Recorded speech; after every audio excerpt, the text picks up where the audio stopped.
Well, good morning, everyone. Oh, that was loud. I want to welcome you to the 2028-2029 capital budget hearing. And I want to thank everyone in this room for the work that we have done together in the past 18 months to put our state in a strong position that it is in today.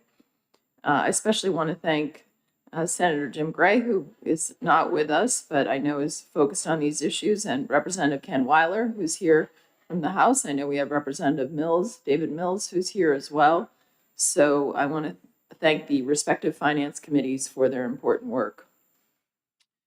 Together, we passed a responsible, balanced budget that reflects what's important to the state. In this past operating budget, we work together to strengthen our schools, speed up construction of much needed housing projects for people in New Hampshire, protected our Medicaid eligibility, and protected one of the strongest, in fact, highest eligibility rates in the country. We've improved our mental health and recovery services and worked to keep deadly drugs out of our communities and criminals off our streets. Most critically, we work together to ensure there are no new taxes in New Hampshire, and our operating budget has gotten a lot of attention in those 18 months, and rightly so. Being smart about our day-to-day spending and prioritizing the services for Granite Staters that they need every day to make sure that New Hampshire's long-term strength and success is strong. I'm also pleased that revenues continue to track with our plan, most recently showing us at 157 million for the past fiscal year over. That's 5.7% ahead of plan. And we are going to continue to watch revenues very carefully to ensure that the state spends responsibly within those bounds and to protect taxpayer dollars. All of this helps inform the conversation we are having here today, which are our priorities for our next capital budget. These are the projects that keep our state office buildings in working order, ensure our law enforcement and National Guard facilities meet the needs of those who keep us safe, help our state parks remain the gem of New Hampshire, bolster the state's cybersecurity and information technology capabilities, and more. I want to thank the agency leaders who are here to share their capital budget requests. This is an important hearing because it is the only capital budget hearing prior to the next biennial budget process. So the information that's provided at this hearing today will help us inform what is proposed from the governor's office in that capital budget proposal, as well as we look forward to the next operating budget. This gives us an idea of where we are now so that my office and the legislature have a good foundation ahead of us for the upcoming budget discussions. While we can't control everything that informs our costs and the timing of capital projects, we have one very important thing that we can control: our fiscal discipline. Living within our means, avoiding unnecessary off-budget spending, and closely watching revenues have allowed us to maintain strong credit ratings, most importantly, to build budgets that reflect our needs and the priorities of the state. And we did that all I would say, during one of the most challenging budget environments, probably since 2011 with the legislature. As this process kicks off, I want to remind our state agency heads and legislative leaders that we must continue to work together to look for ways to do things better, ways that we can be more efficient, innovative ways that we can serve the people of New Hampshire. And often we have this hearing every 2 years, but I certainly want to hear from our agency leaders how we can think outside the box to be even better in the ways that we serve the people of New Hampshire in terms of our capital investments. I want to thank everyone here for their time, their energy, and their effort that will go into this process.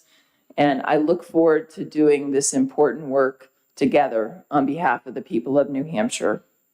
And with that, I will call our first agency to provide its presentation. And that is an agency that my office works very closely with every single day.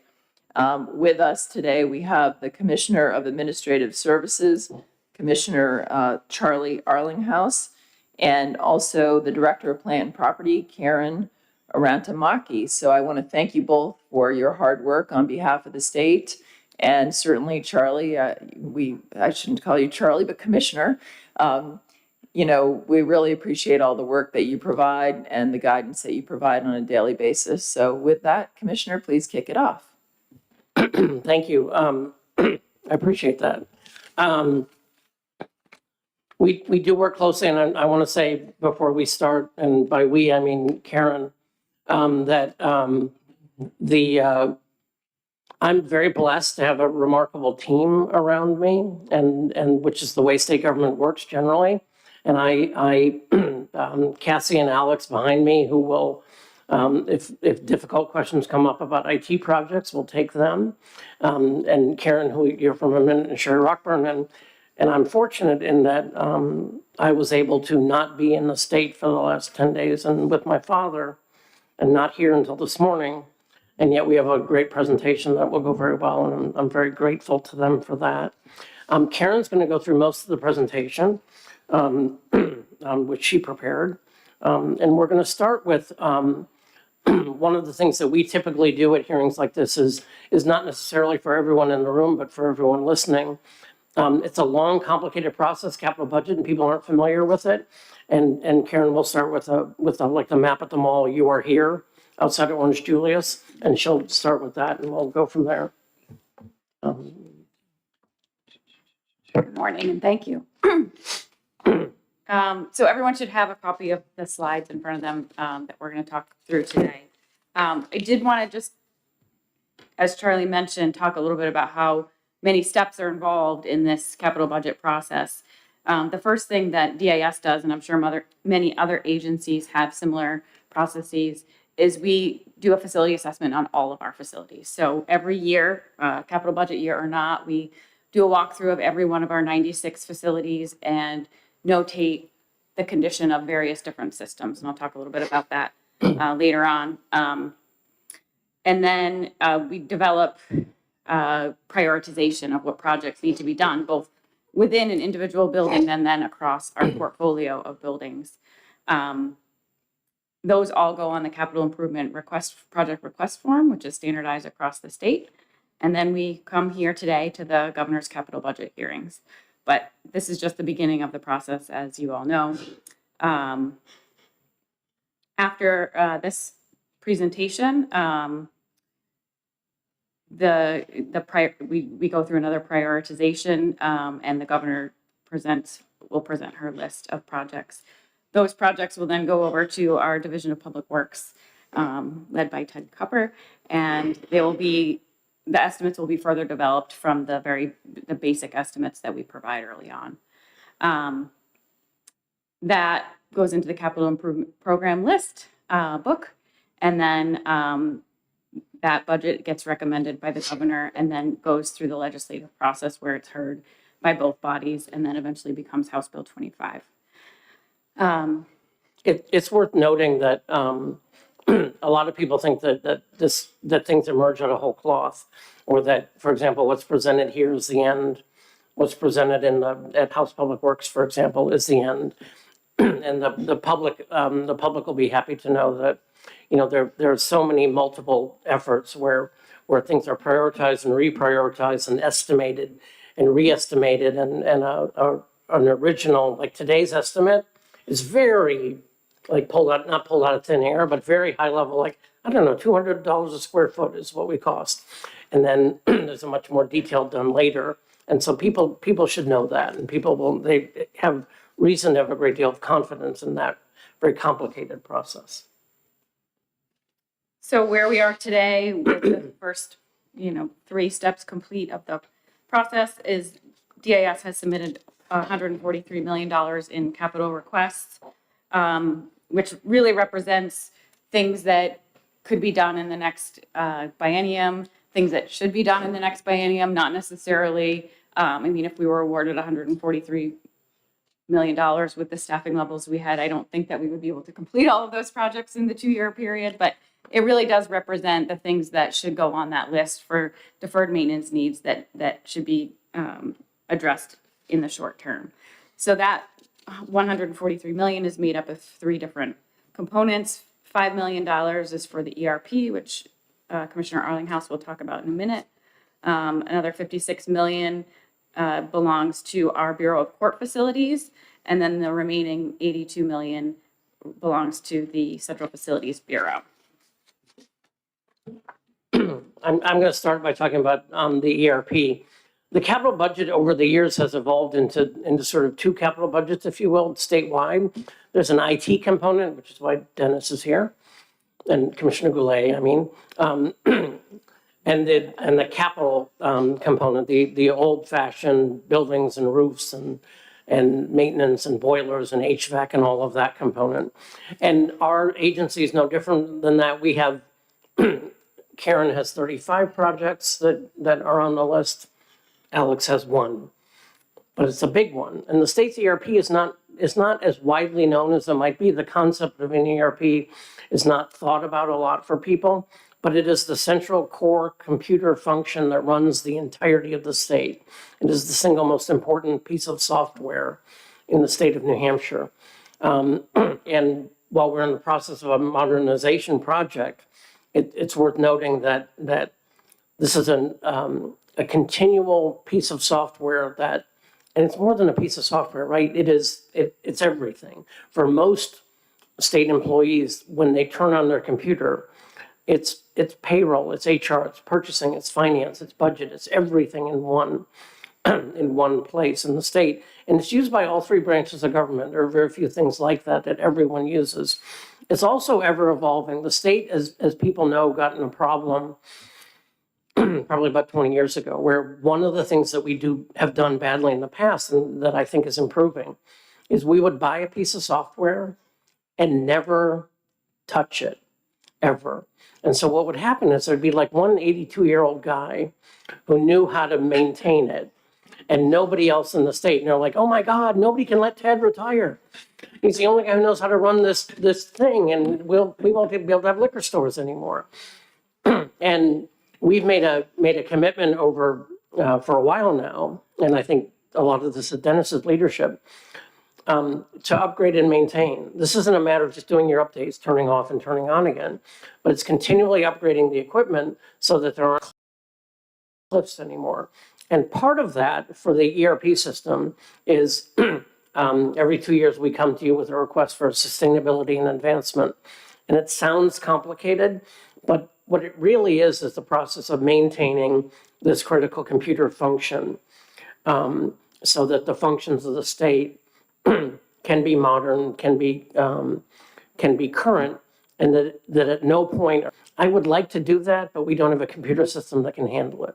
So this is the continual maintenance of the nerve system of our IT infrastructure of the state. So with that, Karen's going to talk about 96 buildings. Yes. And one note, Karen's going to talk a lot about 96 buildings, but you can read for that 95, because we did have one burn down Sunday morning in Laconia, so we're short.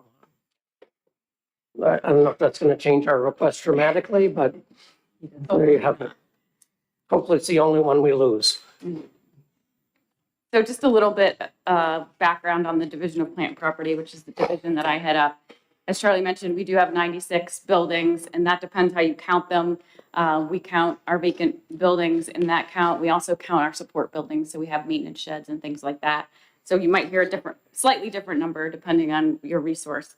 But those buildings are mostly divided between 2 major bureaus within my divisions: the Bureau of Court Facilities, where we manage all of the courthouses throughout the state, whether they're leased or state-owned, and our Central Facilities Bureau, which is essentially everything else. Most of our major office buildings here in the state, support buildings, no residential or institutional facilities in that portfolio, just places where people stay during the day.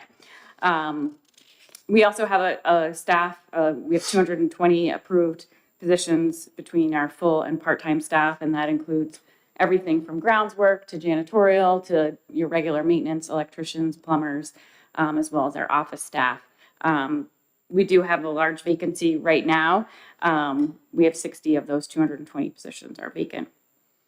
But through those in-house employees as well as contracted services, our goal is to provide safe, efficient, and accessible space for state employees and for the public.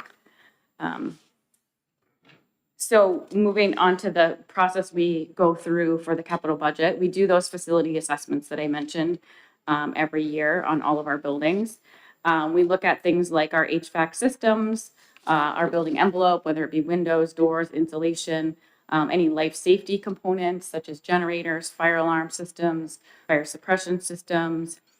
We look at the grounds, how are our walkways, our parking lots, various outdoor lighting, are our parking lots safe?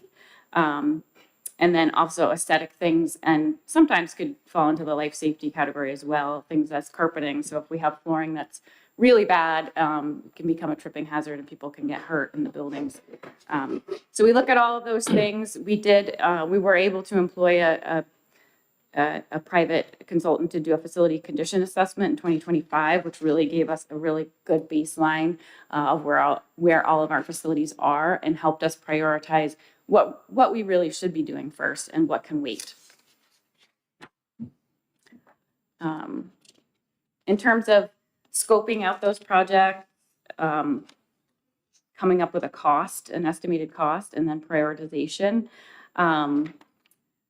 We do, as Charlie mentioned before, it's a very rough guesstimate in the very beginning. It's just an order of magnitude to try to get us a number to put on the list, which will later be refined by our Division of Public Works. The projects are prioritized within each facility, and then those facilities are all blended together to kind of come up with our division-wide priority list. Just wanted to note that RSA 490 also requires the Supreme Court to submit their prioritization. So we do get input from the judicial branch in terms of where they want to go with their facilities, and that factors into our list as well. Essentially, the court priorities are not our suggestion per se, but that accreditation committee, which is a very formal quarterly process in the state. So they do a report every year, and it's their it's their suggestion of what their priorities are. And then two things that don't really fit into those two major bureaus. We also manage the Capital Emergency Fund, which is a fund that's available statewide to any agency that owns buildings. And we've used that quite frequently over the past year with some flooding issues and now with a fire. And some other agencies have used it for other emergency needs as well. And then we also manage the State Energy Management Office. And that office provides energy efficiency and energy management services for all state agencies as well. So you'll see two requests for those two items. So how do we prioritize our projects? Well, really, there's no apparent end to deferred maintenance in our state facilities. The $140 million in request is kind of a response to the following questions. What systems are likely to experience complete or near complete failure before the end of the biennium? So really, what do we need to address before time runs out, essentially? Is there a roof that's maybe beginning to leak and we know that it can't go 2 more years, it's going to get worse? Is there an HVAC system that maybe is still running, but we know it's near the end of its useful life and it should be addressed within the next couple of years? So those are some of the criteria that we look at when we're making our list. What failures could be tolerated versus which would be a disruption to the state's business? So one of the things that we've realized that we've neglected over the years is our parking lots, and we can still drive on them, we can still park on them, but if we let them go too far, they're going to deteriorate and we're going to need to replace them, and it's going to cost us more. There's a shorthand I like to use. When I started, I met with Karen's predecessor, Steve Lorenzen, as we were doing a capital budget request. And he talked about what he called 6 bucket leaks and 12 bucket leaks. And I didn't know what that meant because I thought that maybe that was like an industry term that I didn't understand. And I said, and we were asking for money for 12 bucket leaks, not for 6 bucket leaks. And I'm like, Steve, what does that mean? He said, well, let me give you an example. The Derry Courthouse, when it rains, we put out 8 buckets on desks to catch water from the leaks. That's an 8-bucket leak. And I went, oh, you mean literally? And he said, yeah. He said, we map out, and he said, at some point you reach a point where you can't just have the computer on the left side of the desk, not the right. And that's a 12-bucket leak. And so when we reached 12, we asked for capital budget money. The state doesn't prioritize everything quite exactly that way. But the truth is that we've become used to dealing with 6-bucket leaks and knowing that that's not a this year request, and that the 12-bucket leak is a this year request. I had a note that Charlie was going to tell that story. Apparently I'm predictable. And then finally, we look at how much work can we get done in the biennium. So we can't tackle everything at once, and there's definitely not enough funding to do everything at once. So we have to prioritize in that way as well. The next slide shows a historical comparison of where the capital budget has gone over the last, I guess, 6 biennia. Typically, in an average budget cycle, we're around 25 to 30 million for DIS for capital budget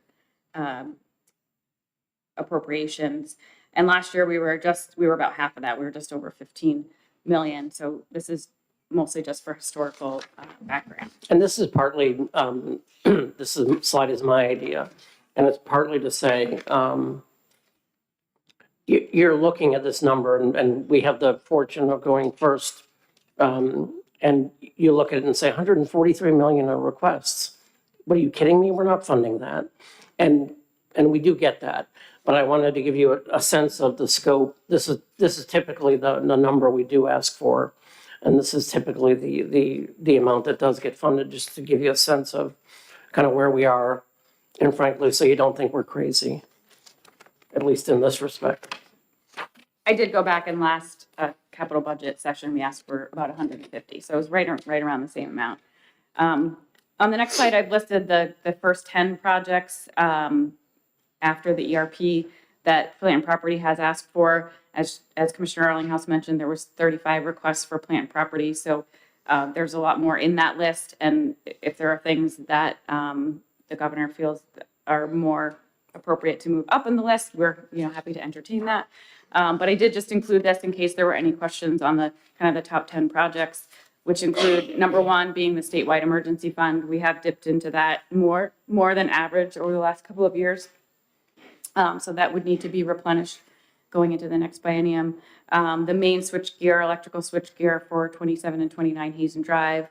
Fire alarm system upgrades. That's for various buildings within our Central Facilities Bureau. The other thing that I didn't mention is sometimes capital budgets are driven by code changes as well. So a lot of the fire alarm systems, we're bringing those up to current standards. Morton Building needs mechanical repairs on its HVAC equipment. Sullivan County, the Bureau of Court Facilities and the judicial branch are asking for construction money for a new courthouse. Boilers at Carroll County and the Lebanon District Court. Hall Street needs an HVAC replacement. Thayer windows, which are very, very leaky in the whole north side of the building. Feels like wind is coming through into those offices on that side. So that is why that one's prioritized. The State Library elevator. Elevators typically need a refresh. A lot of our elevators are very old and need to be replaced or at least refurbished.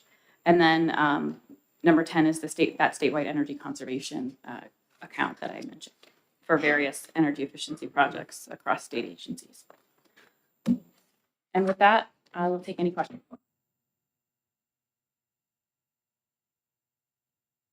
The replacement for Sullivan County, the new courthouse for 31 million in your priority list. Can you explain again how that comes about? You said there's a separate committee that looks at this and. The court has a committee that meets quarterly, and we're on it. And in fact, Sarah Linebury, who's Karen's head of court facilities, does most of the presentation.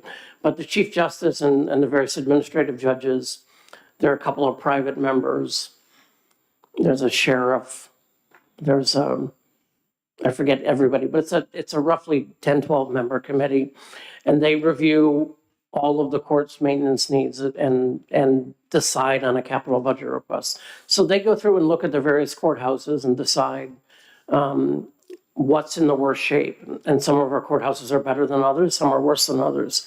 And I think Sullivan has been number one on their list of courts to be replaced, as opposed to number one on their capital budget list for a few years now. And so that committee, I think there are national standards that they look at as well. And they decide what's the worst court. And Sullivan is arguably apparently the worst court. But do you do analysis? Does DAS do an analysis in terms of outside this committee, the actual, construction needs of that court? In other words, the committee would look and say, hey, Sullivan's the worst court. But I mean, obviously a $31 million investment is a very significant one on behalf of the state. And so do you all jump in and say, go assess it yourself and say, hey, this, we could invest this much to maintain it. It would cost this much versus, what is the health situation? And I'm just curious. We do directly work with them, and because that bureau is in every court every day, they are frankly more aware of the needs of the facility and the strengths and the weaknesses of the leased facility and what's old and what isn't old than frankly most of the people on the committee. So think of Karen and Sarah and their staff as sort of the expert consultant, where they may say, this is where you get your bang for your buck. This is what the HVAC needs are. Sullivan happens to be a leased facility, so that it would go from being leased to state owned. And it's a kind of not a great situation right now. I just wanted to add that this construction project, as proposed, would include the Sullivan County, the Claremont, as well as the Newport. So they would consolidate all three of those courthouses into this new constructed facility if it were to be approved. And is the 31 million take into account those savings? So that does not take into account the lease savings that we'll see. So we'll see savings from 3 leases over. Okay. Thanks. So this is just the capital cost. Yeah, thank you.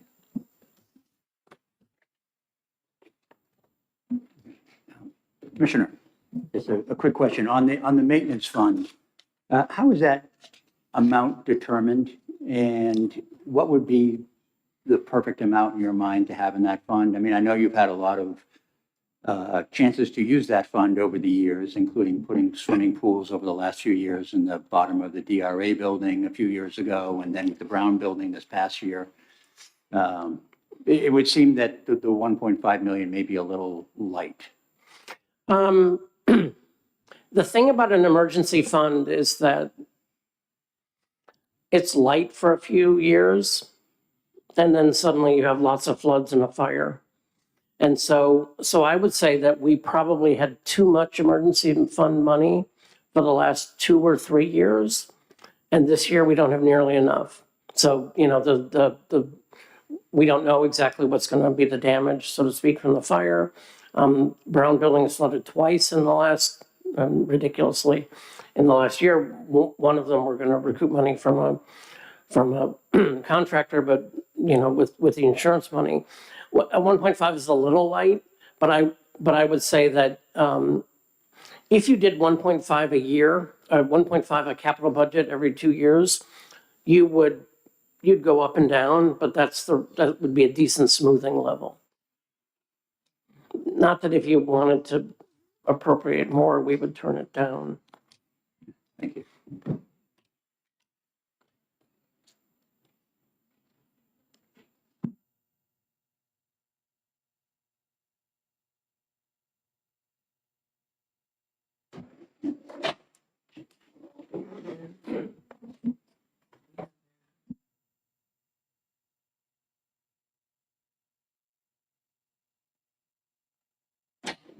Yeah. I'd like to invite up Department of Corrections for next. hearing.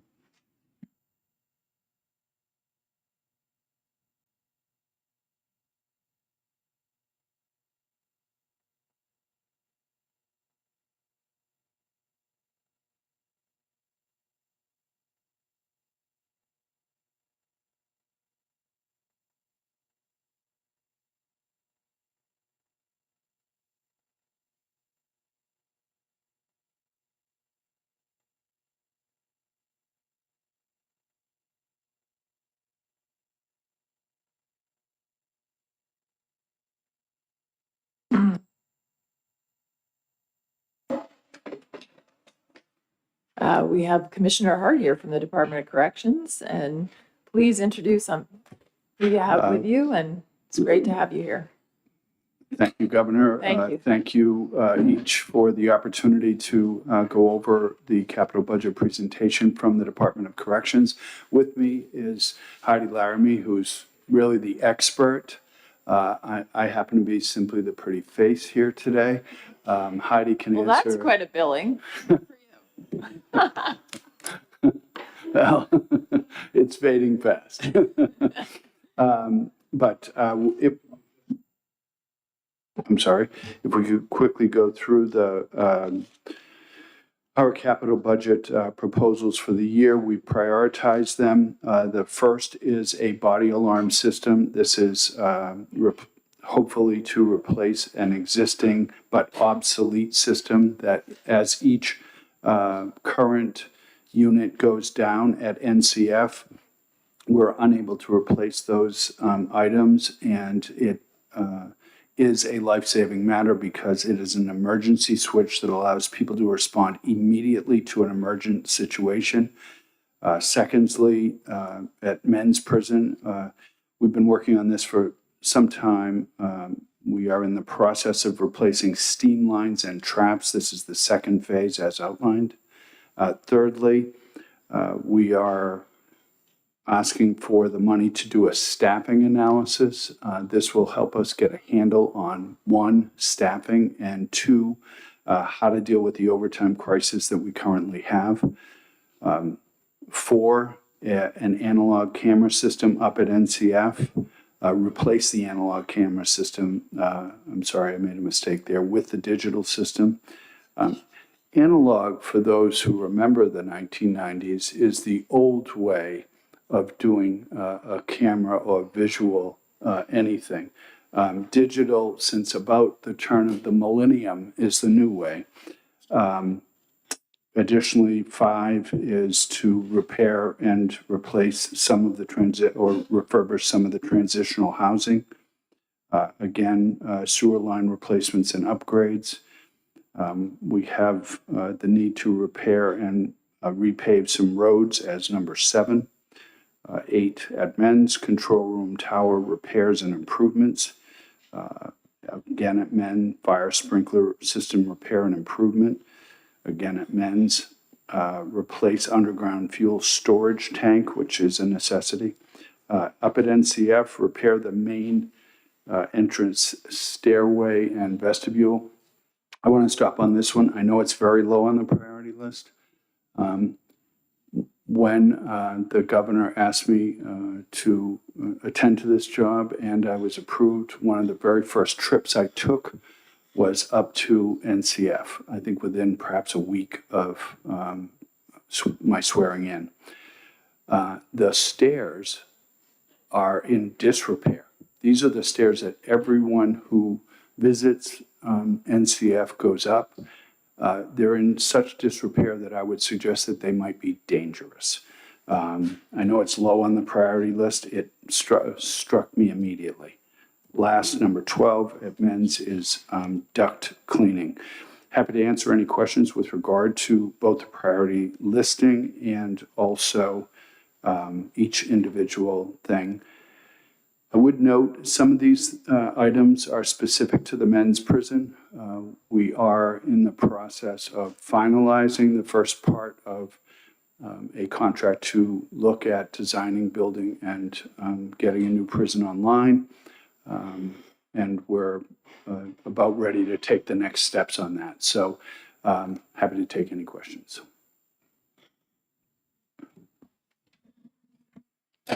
Morning, Commissioner. I was wondering if you could, I noticed a lot of these maintenance items are for the men's prison. I also noticed that this is the first time that I've seen in at least 3 budget cycles where a new men's prison has not been put as a capital budget request. I was wondering if you could tell me where that stands with your contracts with the Executive Council, and how much maintenance we are providing for the men's prison in lieu of the fact that we have not been able to build a new men's prison? Sure. I'll answer the first part, and Heidi can answer the second part about the specifics as to annual costs regarding maintenance.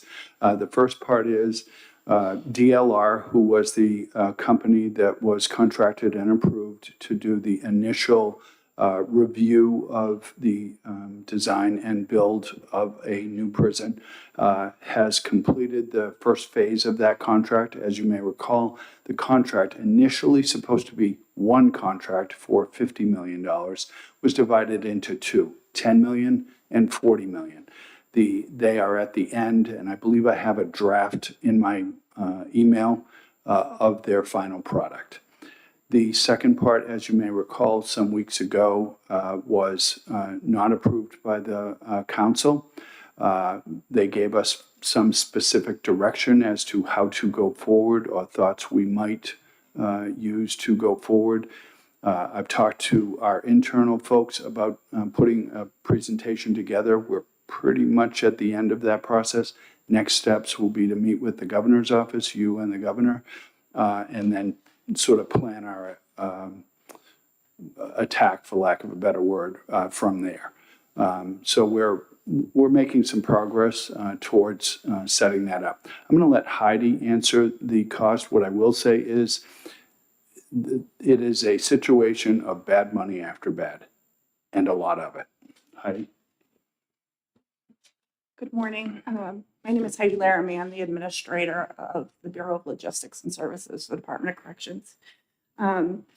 When creating the budget, the capital budget for this year, there were a couple of things we looked at. We're trying to come up with some creative solutions to address the conditions at the men's prison and in the DOC overall, because even the Northern New Hampshire Correctional Facility is starting to show its age. So I've actually been working with the Department of Administrative Services on an energy savings performance contracting that will help us get us some energy improvements at all facilities. We're in the process of reviewing proposals that were put forward to our request for proposal. So we'll hopefully have a selected company later this summer. But that will help to address some of the issues with HVAC systems, dryers, boilers, all the energy loss that we're experiencing. The energy savings performance contract will allow us to make those energy improvements and pay for the cost of the contract over time with our utility savings. So it would be paid out of our operating budget. It's something DAS has done a couple of times previously. So we wanted to look at that as an option so that there would be fewer projects that we'd be bringing forward to this committee. In addition, I do have a list of nearly $130 million of additional projects that are not included in what we're bringing forward today, of items that will need to be addressed if the new prison is not built within the next 10 years. So these are items that we know will not make a 10-year life expectancy, such as replacing our entire fire alarm system, replacing our reception and diagnostic unit, making repairs to our perimeter wall and fence and detection systems, replacing our electrical transformers, replacing some ductwork, our correctional grade security windows and vents, and it's making structural repairs and improvements to the ramp that leads to our kitchen area, our dining halls. That was poorly designed. It has been falling apart over the years. We actually just, in the last week or so, had some more concrete fall down in through the kitchen.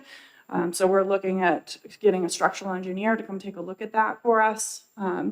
So these are all things that we're not bringing forward today, but we know will need to be done definitively, and that's as of today. I can't predict what's going to happen a year from now, how things have been progressing in their deteriorating state.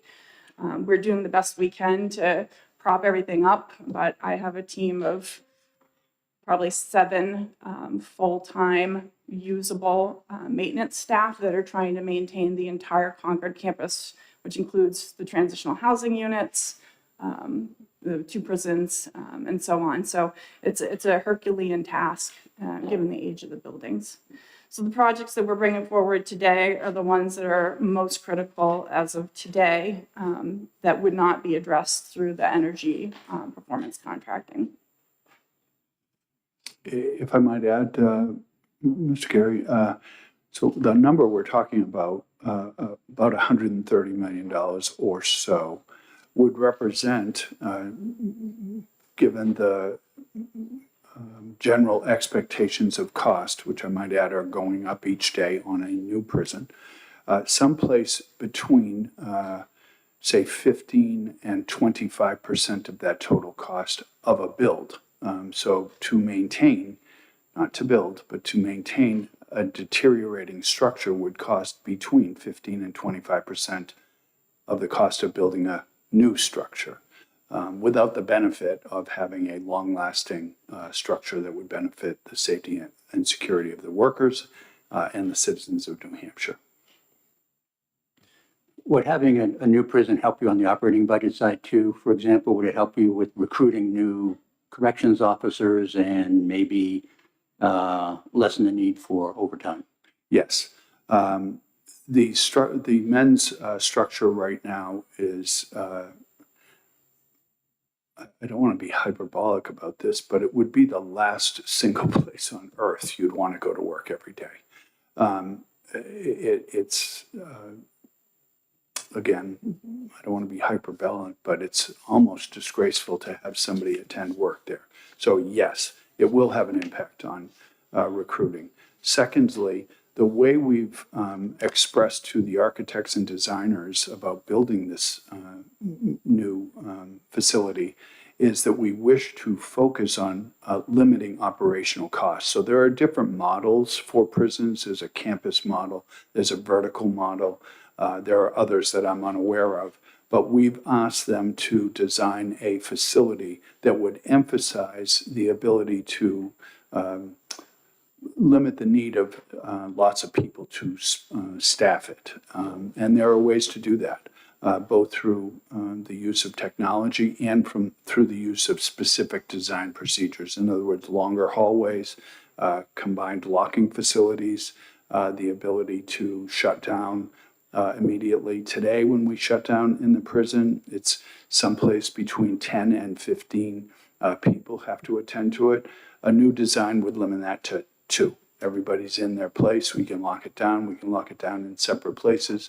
So it would have the ability to limit overtime, perhaps dramatically, especially as we continue to work on the recruiting side, which I'm excited to say Assistant Commissioner Caron has really had some success. We have a new ad out as of last week that is designed to appeal to exactly the population that we hope will come to work for us.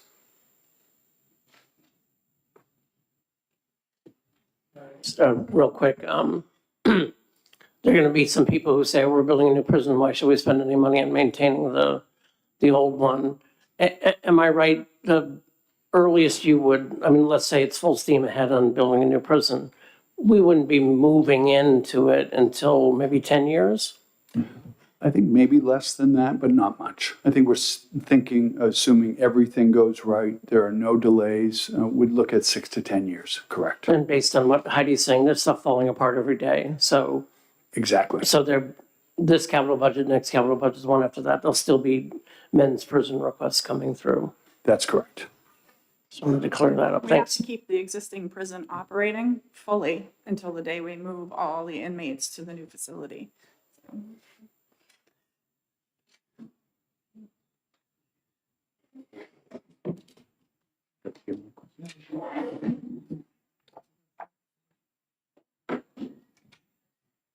think we're done. Well, thank you very much for coming in, and I'm now going to hand this over to my very able budget director. And so, and then I want to welcome Senator Gray as well, but I appreciate your being here. Thank you, Governor. Yep. We're going to take a 2-minute recess. Governor's scheduled to manage to be elsewhere right now, so 2-minute recess, and then we'll You're scared? then we'll return with Revenue Administration.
Okay. If we can take our seats, I think we're ready to resume.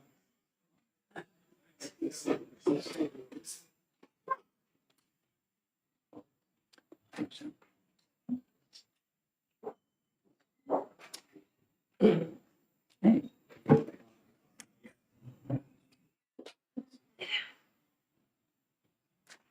Next up, we have the Department of Revenue Administration and Commissioner Lindsay Stepp.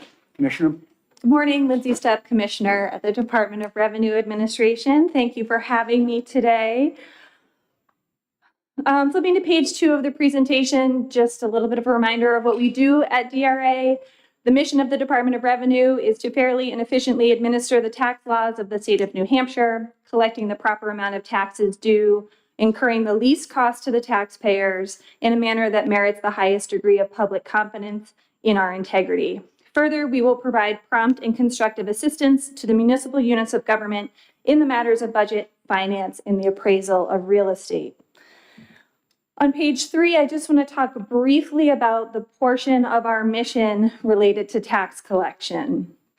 So during the 2017 legislative session, the state's capital budget appropriated just over $30 million to the Department of Revenue for the establishment of a new back-end technology system to process, house, and consolidate all of our taxpayer data. We refer to this system as RIMS. With RIMS, there is also a front-end taxpayer-facing portal called Granite Tax Connect, and we use both of those to facilitate efficient tax administration. RIMS, as you may have heard, has been a highly successful project that focuses on the needs of the taxpayers and tax practitioners, along with providing the department the back-end functionality that we need to efficiently and effectively administer the state tax laws. To date, we have over 70,000 external users of GTC, and we are regularly evaluating and implementing enhancements to our system to increase functionality. So the story there is that the tax collection portion of our mission statement is very well supported by RIMS. That was a successful capital budget implementation. Moving to page 4, I now want to talk about the second part of our mission statement, which is relative to prompt and constructive assistance to the municipal units of government in the matters of budget, finance, and the appraisal of real estate. This is where this year's capital budget request comes from. So the capital budget request is going to focus on 2 areas of DRA's responsibility related to the municipal units of government. The first is the tax rate setting process. So as you may know, DRA is responsible for establishing all of the municipal, school, county, state, and village tax rates every year. That's a total of over 1,100 rates that we set on a yearly basis. This process is currently managed through our municipal tax rate setting portal and includes all information from warrant articles all the way through to the setting of the tax rates. And it includes the completion, submission, and approval of forms and the ability for municipalities and DRA to correspond within the portal. The second part on page 5 of our capital budget request is related to the equalization work that DRA does. So DRA is responsible for determining the total equalized valuation of property. That means bringing the value to full and true value of every municipality in the state by conducting an annual sales assessment ratio study to ensure common property tax burdens. So when you have county tax rates, you have cooperative school districts, et cetera, we want to make sure that the values that we're using to divvy up those burdens are all equal. So we bring everything to true value every year through the equalization study. The process of that involves conducting ratio studies to determine the assessment to fair market value for each taxing jurisdiction by reviewing all sales from a period of October 1st through September 30th to verify arm's length transactions and the selling and assessed value for each property.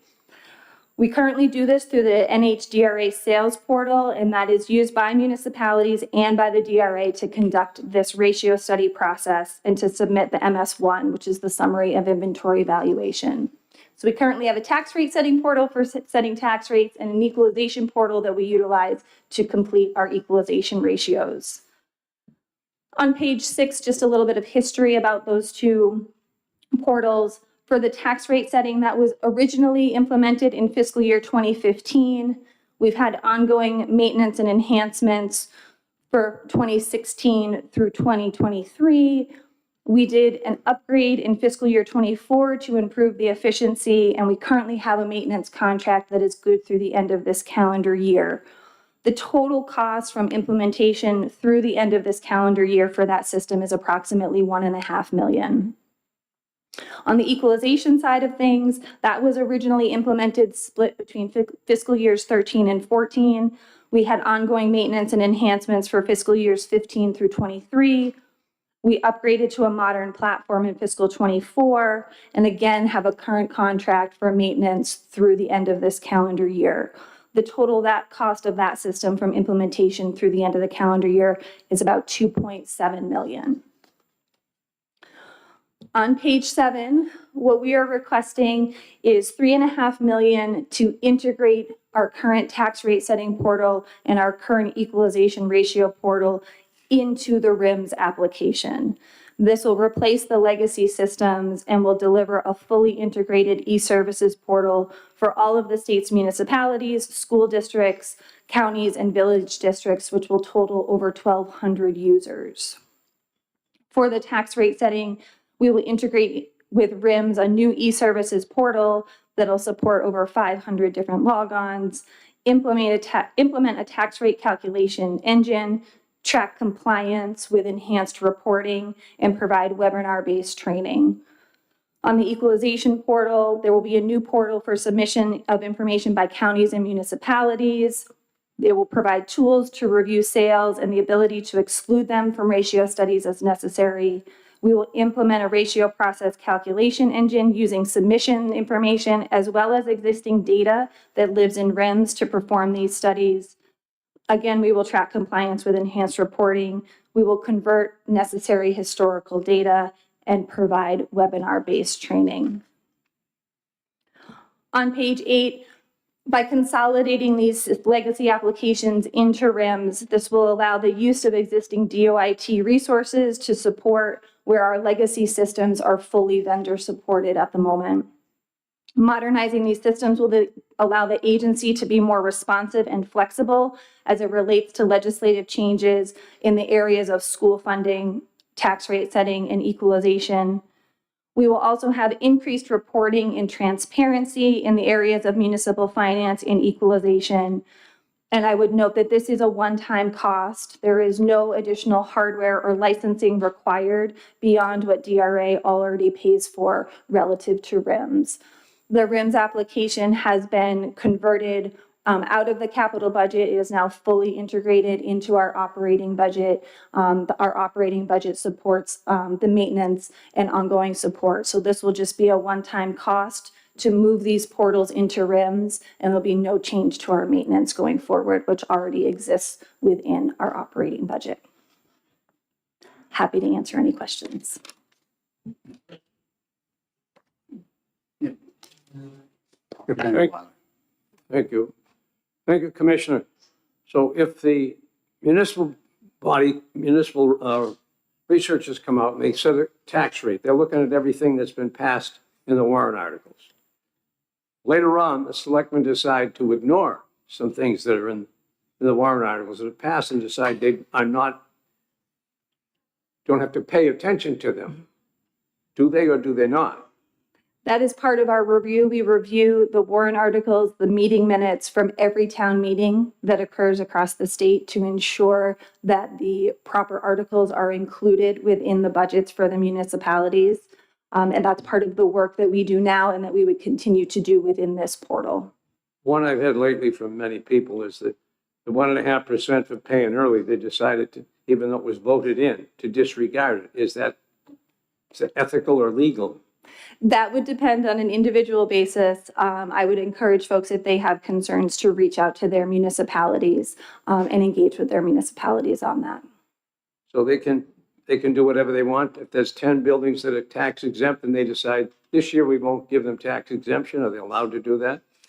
Again, that would depend on the specific circumstances. DRA's role is really to review the warrant articles that have passed and ensure that those are included in the tax rate setting calculation so that appropriately gets included in the tax rate. How and what the municipalities do beyond that kind of shifts outside of DRA's role.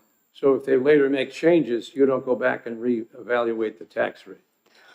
That's correct. The tax rate is set once a year. Thank you.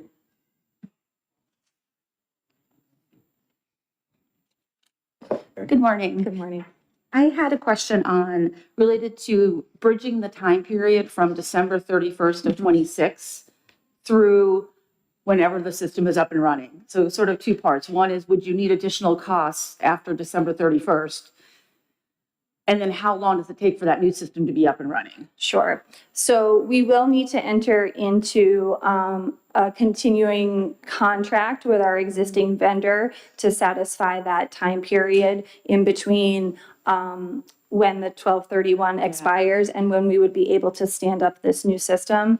It's anticipated that we could do this pretty quickly. We could do it probably within a year because we're just kind of plugging it into the existing system that we already have.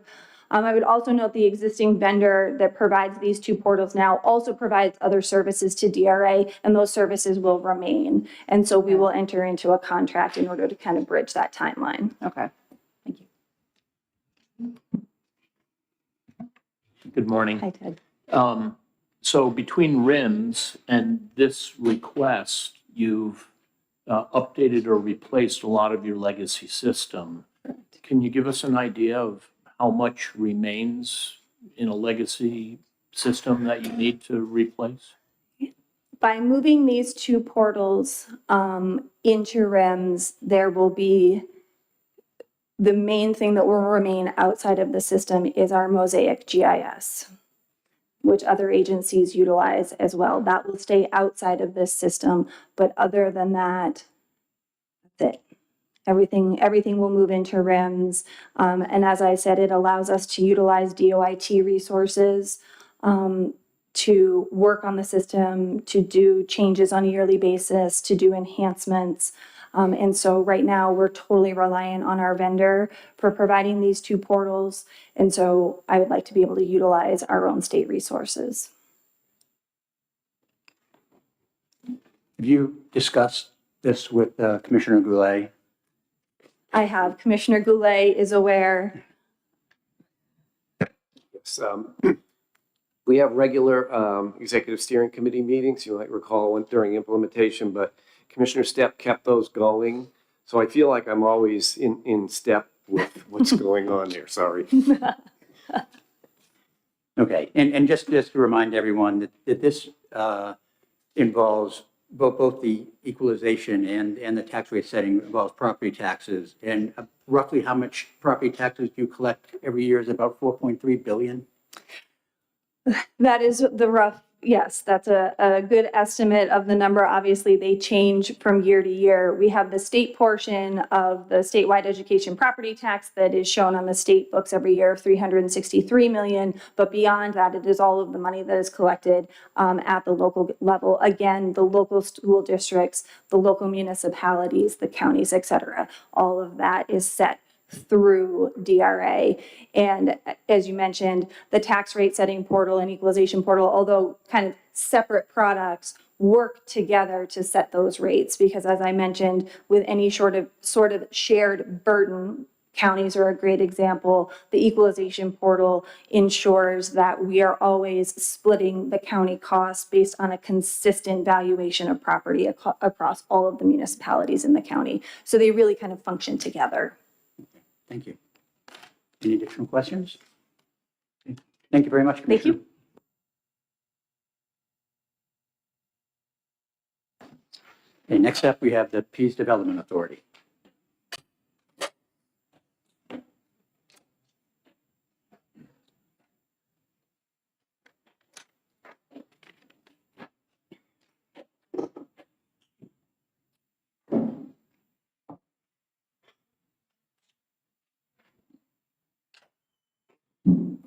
Good morning. If that's actually, you could turn on your microphone right in front of you so the red light's on. Perfect. Yep. Red light needs to be on. Red light has to be on. Okay, good morning. My name is Richard Hartley. I am the Director of the Division of Ports and Harbors, and it is my pleasure to present the Division of Ports and Harbors fiscal year 28-29 capital budget request. To begin, we'll start off with our first project is the Hampton Seabrook Harbor Dredge, a $500,000 request. This project addresses the critical need for maintenance dredging in Hampton and Seabrook harbors to restore safe navigation for commercial fishing and charter vessels. Since the last dredging cycle of 2019, which was 7 years ago, increased shoaling has made navigable channels nearly impassable at low tides, forcing vessels to delay operations or risk grounding in sediment. The current Army Corps of Engineers feasibility study demonstrates that the harbor must be dredged every 4 to 5 years to maintain safe navigation, not the previously thought 10 to 12 years. Currently, it is not usable during low tide for most of the commercial fishermen and charter vessels that must depart and arrive to their designated mooring spots, since the navigable channels they must use are too shallow due to sediment that is naturally deposited from the nearby river, Black River, and coastal currents. They must either cancel or significantly delay their departures or arrivals in fear of getting stuck in the sediment. We welcome all of you to come visit us at Hampton and Seabrook Harbor, but we must ask you to please come at high tide. So the second request we have is for the Hampton and Rye Harbor Facilities Fishing Pier Paving Project, which is another $500,000 request. This is for 3 facilities. Again, the Hampton Harbor parking lot, the Rye Harbor Facility parking lot, as well as the Commercial Fish Pier in Portsmouth parking lot. This request addresses a critical infrastructure and safety liability across all 3 primary division of Ports and Harbors facilities. The degradation of these high traffic areas ranging from unfinished demolition sites. We just recently had the building at the Commercial Fishing Pier in Portsmouth replaced. It was a large building replaced with a much smaller building. So where the large building is no longer paved, and it's right in the middle of the parking lot. And that area is about the size of this room we're in right now. So as you can imagine, coming into the Portsmouth Fish Pier, just a big area of unpaved area, which becomes muddy and sometimes difficult to get through with some of the storms. These 3 facilities need paving due to numerous potholes, unsafe areas for commercial and recreational users to safely transit and drive. The Hampton Harbor parking lot, as well as the Rye Harbor facility, also have great need of paving due to the number of potholes and unsafe areas for transit, and they have not been paved in many years. There are pictures of this. I believe it's page 28. It says Hampton parking lot figure 1, page 29, figure 2, figure 3, 31 is figure 4. The Portsmouth Fish Pier parking lot figure 5 is page 32 and 33. So you can take a look at some of those. I did not take a picture, unfortunately, of where the old building used to be, but you can imagine if you dig up an old building and don't repave it, what you have left there. Our third priority is the Barker and Burge Wharf Terminal Pier Decking and Bracing Replacement. This is a $1.5 million request. You may not be as familiar with this facility. It's not our most known facility within Division of Ports and Harbors. Everyone knows about the port terminal there on Market Street. Everyone knows about Hampton Harbor, Rye Harbor, and the Commercial Fishing Pier, but you may forget that the Barker and Burge Wharf Terminal is also our facility. It's right there on Market Street. It's regulated by the Peace Development Authority's Division of Ports and Harbors. This wharf serves as the passenger terminal for several passenger boats and ferries, most notably the passenger terminal for the Isles of Shoals Steamship Company, the Thomas Layton. This passenger terminal is on a wooden pier and deck that was built 50 years ago with no upgrades and little maintenance since. It is well beyond a point of structural failure that patches of cement on top of rotting wood can no longer fix. There are certain areas where you can actually see through the decking all the way to the water. Given that this deck supports both heavy vehicle parking and high-density pedestrian traffic for one of the Seacoast's biggest tourist draws, the liability here is significant. Each year, thousands of sightseers visit Portsmouth, New Hampshire to be on the water and take charter vessels out of the Barker and Birch Wharf to visit maritime sites in New Hampshire, such as the Isles of Shoals and other Portsmouth Harbor sites. The wooden deck on the wharf there is used for vessel embarkation and departures, parking, as well as gatherings by the company, staff, and sightseers. A number of pedestrian traffic just coming right out of Portsmouth as you're leaving the downtown Portsmouth. You're walking down Market Street. As soon as you pass that first salt pile of Granite State Mineral, that's our facility. So we get a lot of folks just coming in and wanting to sit and visit because it's open for them to do that. It's not a secure pier. And I would like to bring it up to snuff. It just doesn't look very pleasant, and it has a lot of holes, and it just doesn't represent the state of New Hampshire the way it should for the thousands of people that are coming from outside of the state, as well as the other many important thousands of members that come from within the state to visit us there. There's also what I call a Harry Potter pier there. If you look closely enough, I call it the Harry Potter pier, and people ask me why that, because I've got 3 daughters. They've all read the books, but if you remember the make-believe town of where Gringotts and everything was sort of kind of sideways and curved. There's a wooden pier we have that literally should be straight like this, and it is curved sideways, back and down again, and there are chains across it that say, please do not pass through here for obvious reasons. And again, this is a great state of New Hampshire, and just something with that such a high visibility area, to me, I believe needs to be addressed, both for its being unsafe, but also unsightly. Also, some bracing and pilings in some of the areas will also be required, but for the most part, this money would be to replace the decking for this entire surface, and it's a pretty big area. Our fourth priority, number 4, is the Portsmouth Fish Pier, Rye Harbor fish pier gear hoists. These are the hoists that the commercial fishermen use to lift heavy loads. This proposal outlines a critical infrastructure upgrade for the Portsmouth Commercial Fish Pier and Rye Harbor Commercial Fishing Pier, replacing 3 aging hoists with modern standardized units. By focusing on safety, efficiency, and maintenance consistency, this initiative supports the long-term viability of New Hampshire's commercial fishing industry. The fish pier hoists at the Portsmouth Commercial Fish Pier and Rye Harbor need replacement due to lack of capacity and continually requiring maintenance. Oftentimes they're down half the season because they're just not usable. Something's broken on it. I need something that's a little bit more sturdy, more stable, because these fishermen, as much as I ask them to use them kindly, they're using these sometimes at 3 o'clock in the morning, 4 o'clock in the morning when they're getting underway, loading their vessels, and also sometimes at night. And I just want to make sure that they're safe for them. The heavy loads that these commercial fishermen use to unload and offload large vats of bait, ice, and cargo, including the catch they bring back from their fishing trips, are extremely heavy. And a properly working hoist prevents not only damage to the property, but also potential loss of life or serious injury. So this project will replace the 3 commercial fishing pier hoists that are more easily maintained with more standard hoists, which would have automatic stops for loads that exceed the allowable capacity. That's a safety function. If they try to lift a load that's too heavy, it won't allow them to do so. And will also increase the efficiency of loading and offloading cargo and fish for the commercial fishing industry in the state of New Hampshire, which I'm very proud to say I helped to support as the director of the Division of Ports and Harbors. Priority number 5, our final one, is the security cameras project for the Portsmouth Fish Pier, Rye Harbor, and Hampton Harbors. It's a $200,000 request. This project addresses critical security and operational gaps for the New Hampshire Division of Ports and Harbors' 3 key maritime locations by modernizing and expanding surveillance at the Fish Pier, Rye Harbor, and Hampton Harbor. The program can ensure 24/7 accountability for cameras at for automated fuel docks, berthing compliance, and public safety.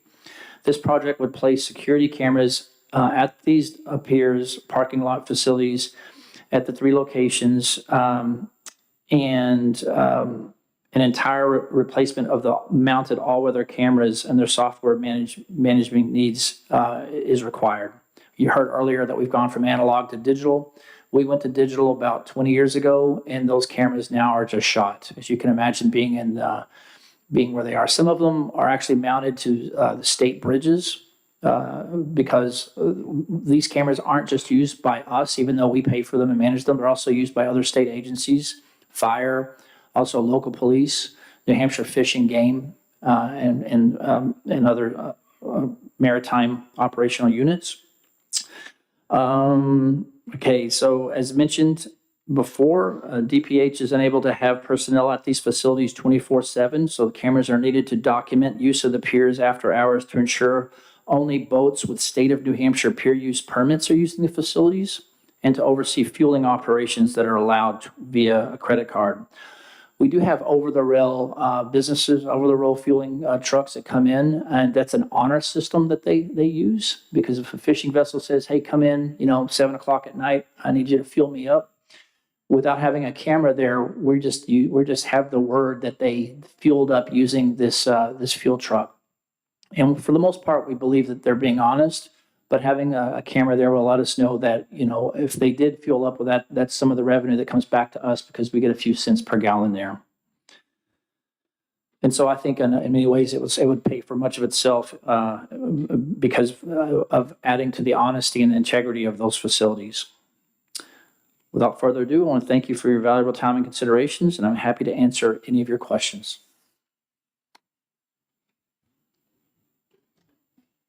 I have a question, sir, not so much on the projects, but on the funding. I see that the proposed funding is 100% general funds. And I was wondering, are there any federal monies available for any of these projects? And to what extent have you explored federal grants or other federal money in order to help us with some of our transportation projects? We obviously have not just implications for New Hampshire, but New England and the country as a whole. Yes, the Maritime Administration's Port Infrastructure Development Program project has monies that we have asked for the camera system.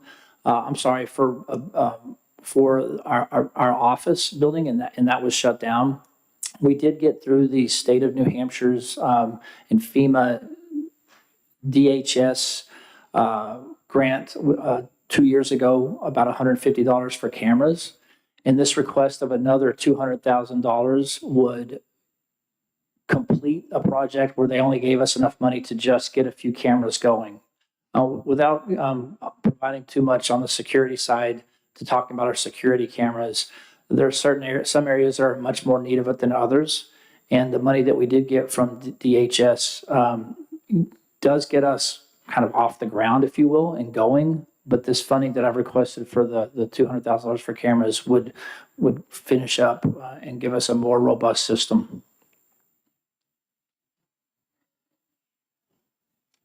Okay, not seeing any other questions. Thank you very much for your testimony. Thank you. Thank you very much. Now I'd like to call up the Department of Military Affairs and Veteran Services.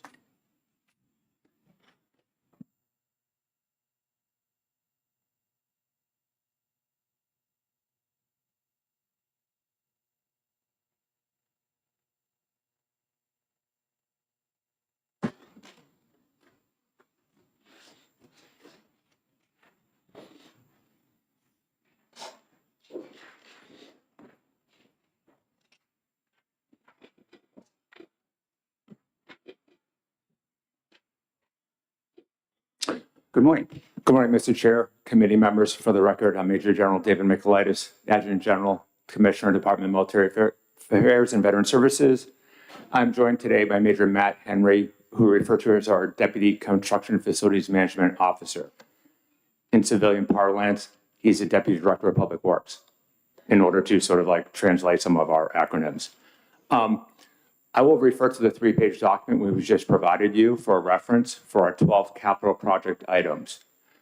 Word terminology, we use the term readiness center and armory interchangeably. So the modern term is readiness center. You probably all know of our buildings or facilities as armories. So if they're interchangeable in that term. So let's go broad picture, big picture, and go a little bit of context.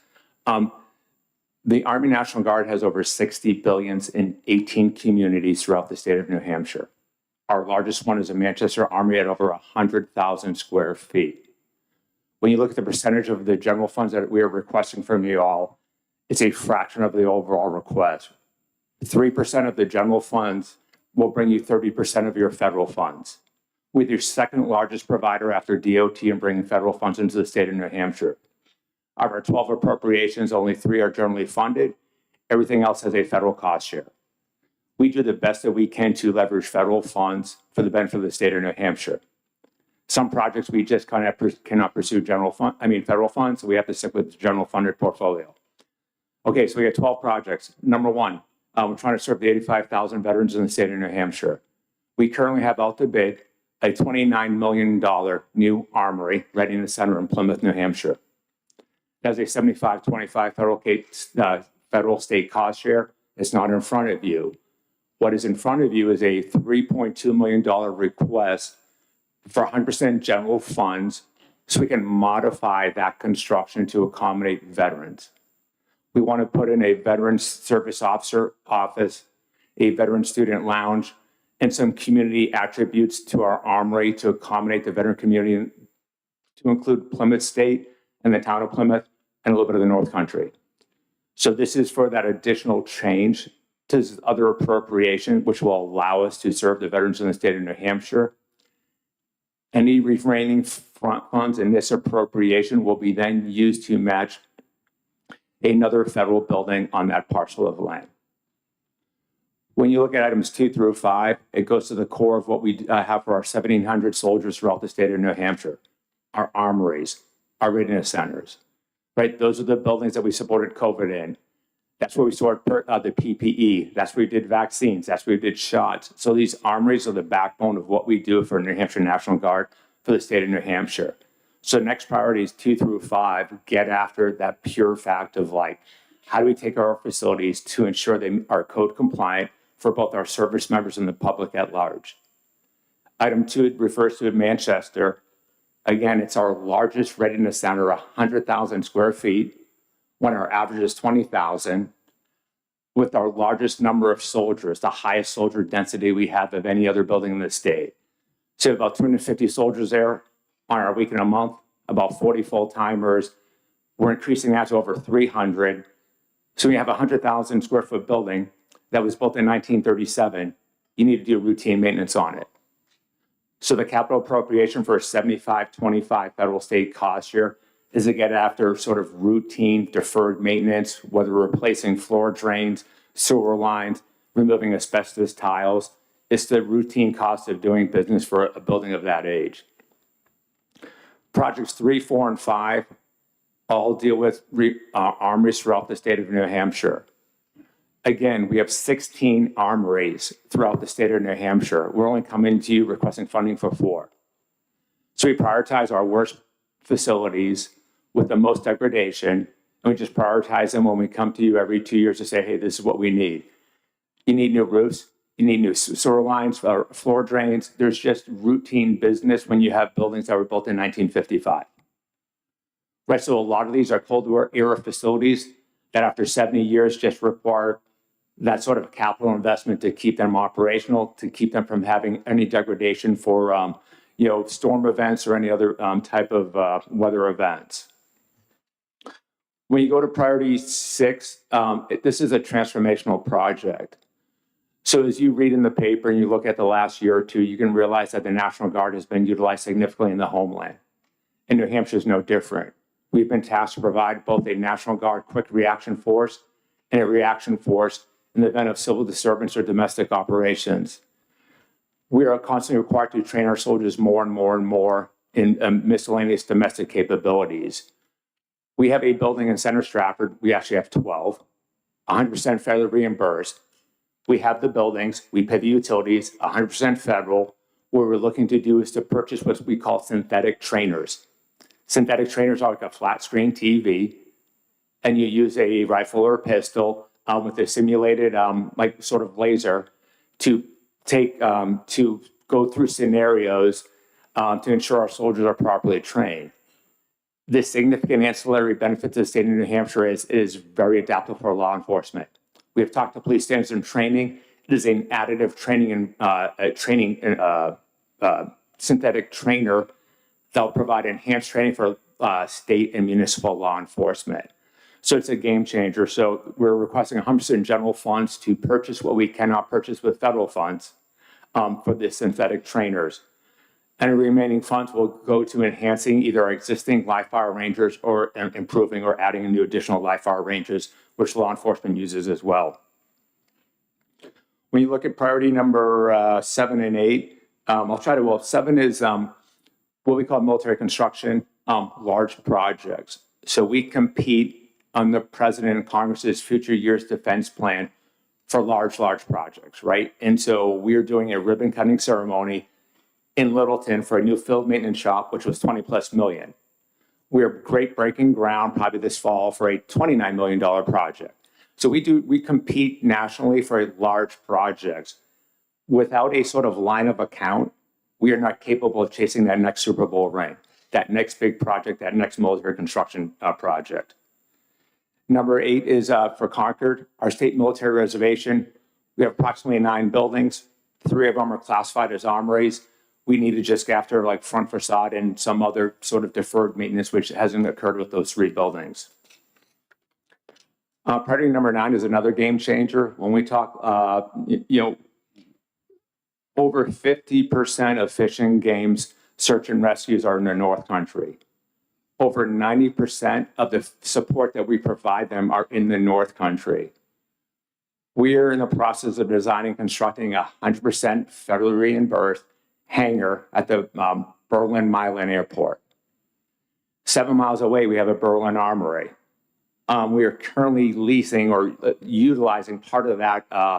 We have a memorandum of agreement with the Milan-Dummer Fire Ambulance Department so I can house their ambulances in our building. Part of that is to then create this North Country Operations Center for, in addition to the local fire and ambulance department, we will have a North Country law enforcement facility for Fish and Game, State Police, and New Hampshire National Guard in the event the northern border something occurs or for a state active duty mission or for search and rescue to support the North Country. That's why it's 100% federal. And projects 10 through 12 are all 100% federally reimbursed. Subject to your questions, that's all I have.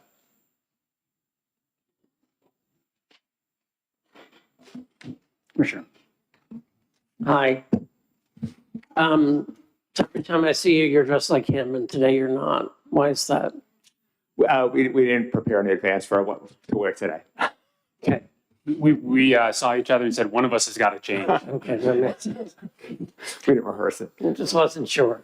How much do you spend on search and rescue operations annually, roughly? I don't. The bill to the state of New Hampshire is 0. We write it off as training costs. So every time we do a search and rescue, and we average about 8 to 10 a year, there's a certain cost for fuel, the helicopter, the crews. We itemize it per search. We will itemize it, typically send a letter or just document it's a Fish and Game. But every year, come August, September, at the end of the federal fiscal year, we will write a letter to Guard Bureau and say, this is valid training. This enhances our crew readiness, and we write it off. So for the state of New Hampshire, 0. And if you weren't doing that, though, we would be. I don't think anyone would be, because I think New Hampshire State Police only has 1 helicopter and we have 12. So it's a tremendous value. Yes. Okay. There was a discussion, I'm sorry, I have a couple more. There was a discussion a few years ago about the Manchester facility and relocating it. I think there's a discussion every 2 years for the last 50. True statement. As long as you have been here, yes. Okay. Where is that, or what happened, or I know I was tangentially involved in it, and I should know more, but I don't. We're staying, and the reason why is a new replacement for the Manchester Armory is over $90 million. And the 4th smallest Army Guard in the country is not going to get $90 million from National Guard Bureau. That's a harsh reality. And then before you even request $90 million, someone has to give us land. That's buildable. And then that's been our issue with prior land, some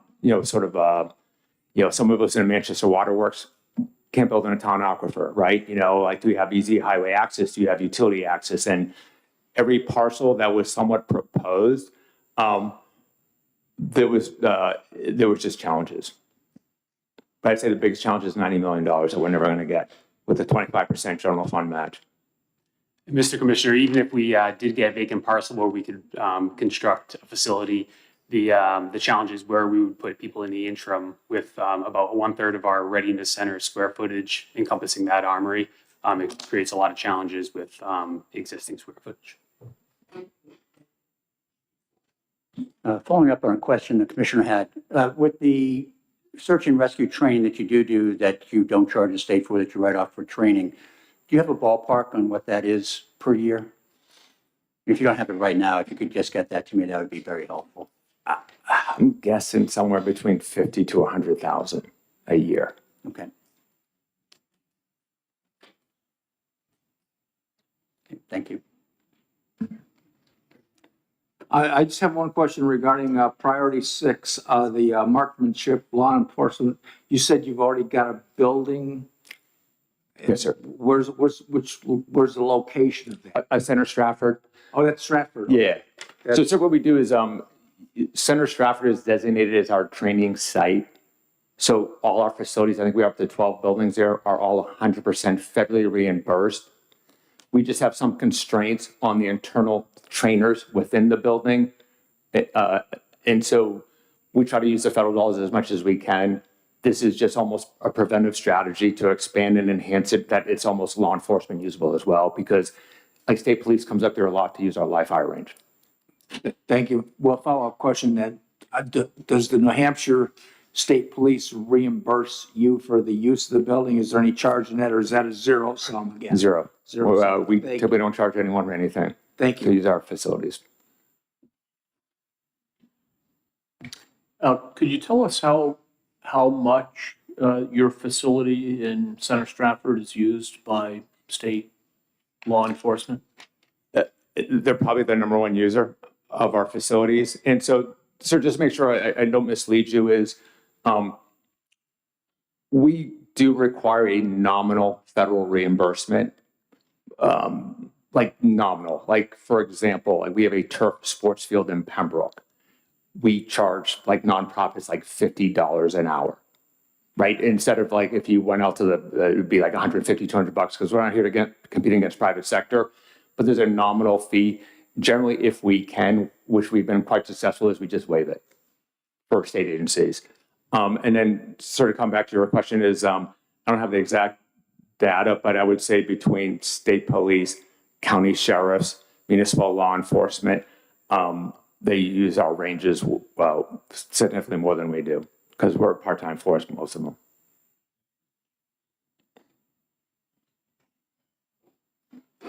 See no more questions. Thank you very much for your time. Thank you, sir. Thank you. We are ahead of schedule here, so what we are going to do is take an extended lunch break. So we will be in recess until 1 p.m.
Okay, good afternoon. It's 1 o'clock and we're ready to resume the governor's capital budget hearing.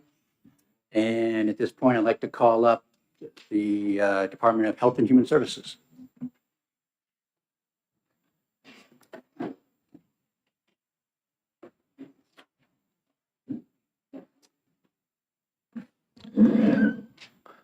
Thank you. David Wieters, Chief Operating Officer for DHHS. Nathan White, Chief Financial Officer with HHS. Afternoon, thank you. So just to begin, you should have a slide deck in front of you. On page 2, it will outline the 5 projects that we have before you today. Just to go over at a real high level, sorry, the echoes. Just at a real high level, we have associated, we put the table together to show the general fund, federal fund breakdown, and then the total. These 5 projects are a mixture of 3 IT projects and 2 facilities projects, totaling $47,225,000, of which $29,302,000 is general funds, and the remaining amount is federal funds. Moving over to slide 3, going into some of the detail, where you see at the top of your slide deck, it should say case management, eligibility, and enrollment. You may have heard of a couple different platforms that we've been using over the years for capital improvement, one being New Heights, the other one being Salesforce. We've been leveraging both of those platforms to move us forward in addressing legacy systems and being able to be more effective and productive with the funds that we do have. This capital project continues that effort to really support some of the different federal and state policy changes that are coming out from the One Big Beautiful Bill, as well as addressing fraud, waste, and abuse. The background here is that we're looking to modernize our critical DHHS programs, and they're really working with our SNAP, our food stamps, our cash assistance or TANF program, as well as our Medicaid systems, as well as going across our department and leveraging the Salesforce platform to bring up the solutions that in the past didn't have the funding to implement one, cybersecure solution, and 2, a more productive solution that can leverage artificial intelligence to eliminate some of the challenges that we have with staffing shortages. The other component is this really improves our ability to address accessibility, analytics, workflow automation, and then that real-time data sharing with our constituency so that they can see what's going on with our system on self-service portals, as well as working with our staff directly in our district offices. The goals here, as I've gone through for this project, is really to improve that intake, the investigations, our eligibility, our care coordination, and our case management workflows, as well as strengthening that data integrity of our system so that we can report accurately to the state as well as to our federal partners. This project, the total amount is $16,900,000, and the general fund impact is 33% at $5,577,000. I'll pause there for any questions, or I'll move on. Okay. The next slide, we have the New Hampshire Youth Treatment Facility, and it's actually been named the New Hampshire Youth Treatment Center. The name was going through a name change while this was submitted, but the New Hampshire Youth Treatment Center is being built on the Hampstead campus alongside the Hampstead Hospital Residential Treatment Facility. And initially, when we envisioned the building of that building, the idea of that campus was the state was going to be running, or DHHS was going to be running both the Hampstead Hospital Residential Treatment Facility and the Youth Treatment Center. Since that time, the department has leased the operations of the Hampstead Hospital Residential Treatment Facility to a private nonprofit. And by doing so, we identified some challenges with shared services that we were looking to do. Some of those shared services, when we were going to be operating both facilities, were going to be clinical support, as well as pharmacy components, food services, facility services, and landscaping. In the lease, we are taking over the landscaping and snow removal. But what we are falling short on is the ability to provide cost-effective food services for the youth that will be in our care in the Youth Treatment Center. And that was originally designed as leveraging one kitchen in the Hampstead Hospital. In this case, we need to build a separate kitchen in the Youth Treatment Center so we can provide food at a cost-effective way for those youth that are in our care. For the interim, we will be outsourcing through our nonprofit provider, but that monthly cost is more expensive than the long-term cost of maintaining our own kitchen and our own kitchen staff. So this will establish that cost-effective on-site kitchen support, as well as the other components of having a maintenance shed to maintain the landscaping and facilities or grounds of the Youth Treatment Center and the rest of the Hampstead campus, as well as address a couple of the doors on the backside of the building that were in the original design did not have a vestibule set up. And so we're going to be adding a vestibule to ensure or reduce elopements of the youth. The cost of this is all general funds. It's $3,050,000 to be able to move this forward and do those three different components. Okay, any questions on this one? Yeah, I actually have a question on that. Is this a change from the original design? As I remember something a few years ago when the new YVC facility was going to be moved to Hampstead, that they would be sharing a kitchen. And was my memory correct in that? And if so, when did that change to have a separate kitchen? Thank you for the question. You are correct. Your memory is correct. The original design was to leverage the shared kitchen in the Hampstead Hospital. And that kitchen is currently outsourced by the nonprofit provider that's operating there to another vendor. And the costs for us to provide services to our youth, beginning in when we occupy, would be about $32,000 a month until such time that we were able to build a kitchen and provide it for less money per month for us. We look at the opportunity cost of building a kitchen in this facility. We look at the return on investment at year 6.5. And from that point forward, our costs to maintain the kitchen and the staff for that would be at a reduction of that, not 32,000, but closer to 20,000 per month for supplies and people. So that is the main change with the outsourcing of the Hampstead Hospital. The nonprofit is managing the food services vendor, so we wouldn't be able to procure a separate vendor to operate in that kitchen. Do you know how long that contract goes with that vendor? The current contract with the nonprofit, I believe the current contract, if I remember correctly, I thought it ran for approximately 7 years, and there are some renewal options there as well. So it was a longer term commitment. Senator Gray? Because of those shared services, we actually changed the contract to put in a covered walkway, as I remember, between the two facilities. Is that still there too, or? Thank you for the question, Senator. There was what we did when we moved forward with the Youth Treatment Center is we created a number of ad alternates. It was because the original budget couldn't cover a number of items. The corridor was one of those ad alternates that had a price tag of just about $1 million. With inflation, we looked at the additional costs now for supplies. It's $1.2 million. That is currently not in contract to be built.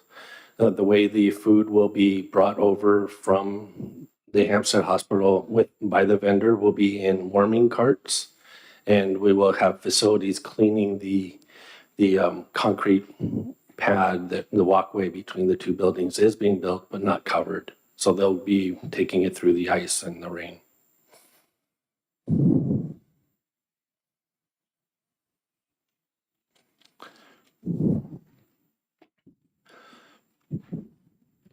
Please continue. Thank you.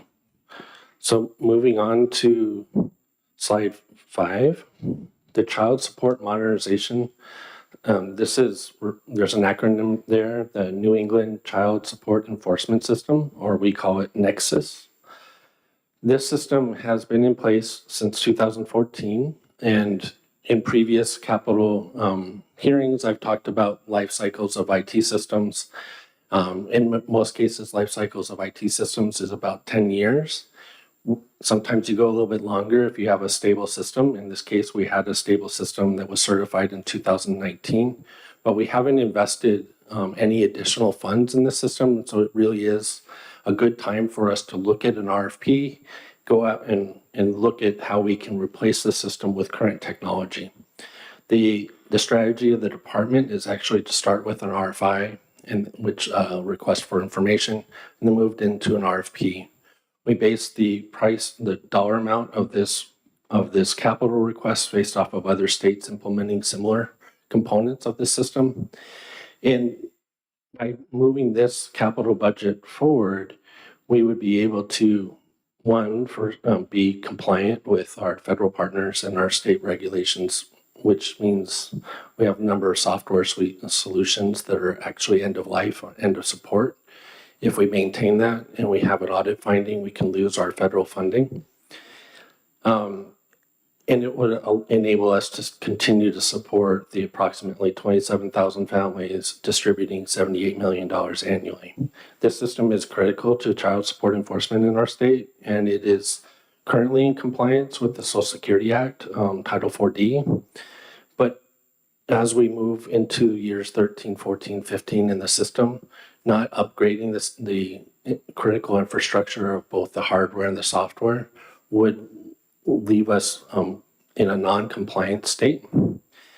So in order to maintain federal and state compliance, replace the obsolete technologies that we have in place that is managing all of our forms and our data reports, as well as enhance our customer service using current modernized digital systems, we request the capital funds in the total amount of $10 million with a $3.4 million general fund investment and a $6.6 million federal fund investment.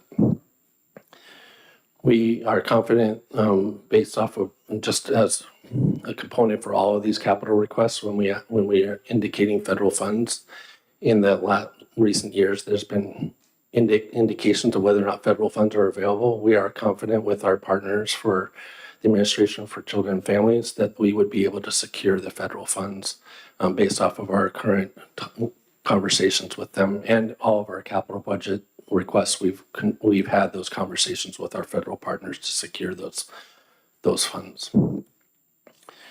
If there's no questions on that one, I'll move. One question.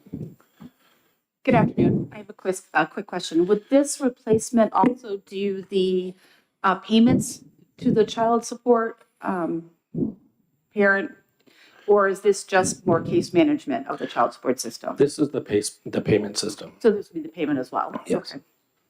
Is there, actually a follow-up, is there, does this have to stay outside of the New Hampshire First ERP system? Like, is there a requirement that stays out for a payment system as opposed to bringing it in? I'm sorry, could you repeat that? Is there a federal requirement that the child support payments would have to fall outside of the state's ERP system as opposed to bringing the payment side of it in-house through regular New Hampshire First? So I don't know about the specifics of that component. We do process the payments through, and there's an interface to New Hampshire First to do the actual warrants.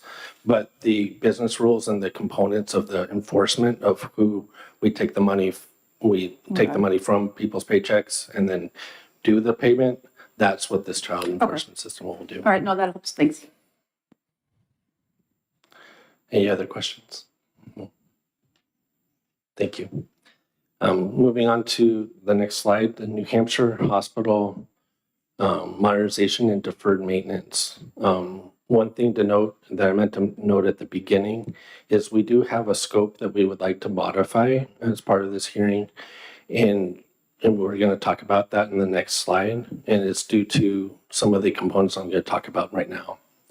So as we as we are moving through the New Hampshire Hospital, there's a number of deferred maintenance components in that building, as well as a need to upgrade the kitchen to support the build out of the high security unit that is in progress today.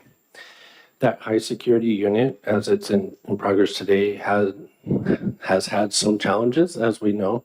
And as a result of a settlement, we have a shortfall of money that we need to identify to continue that project.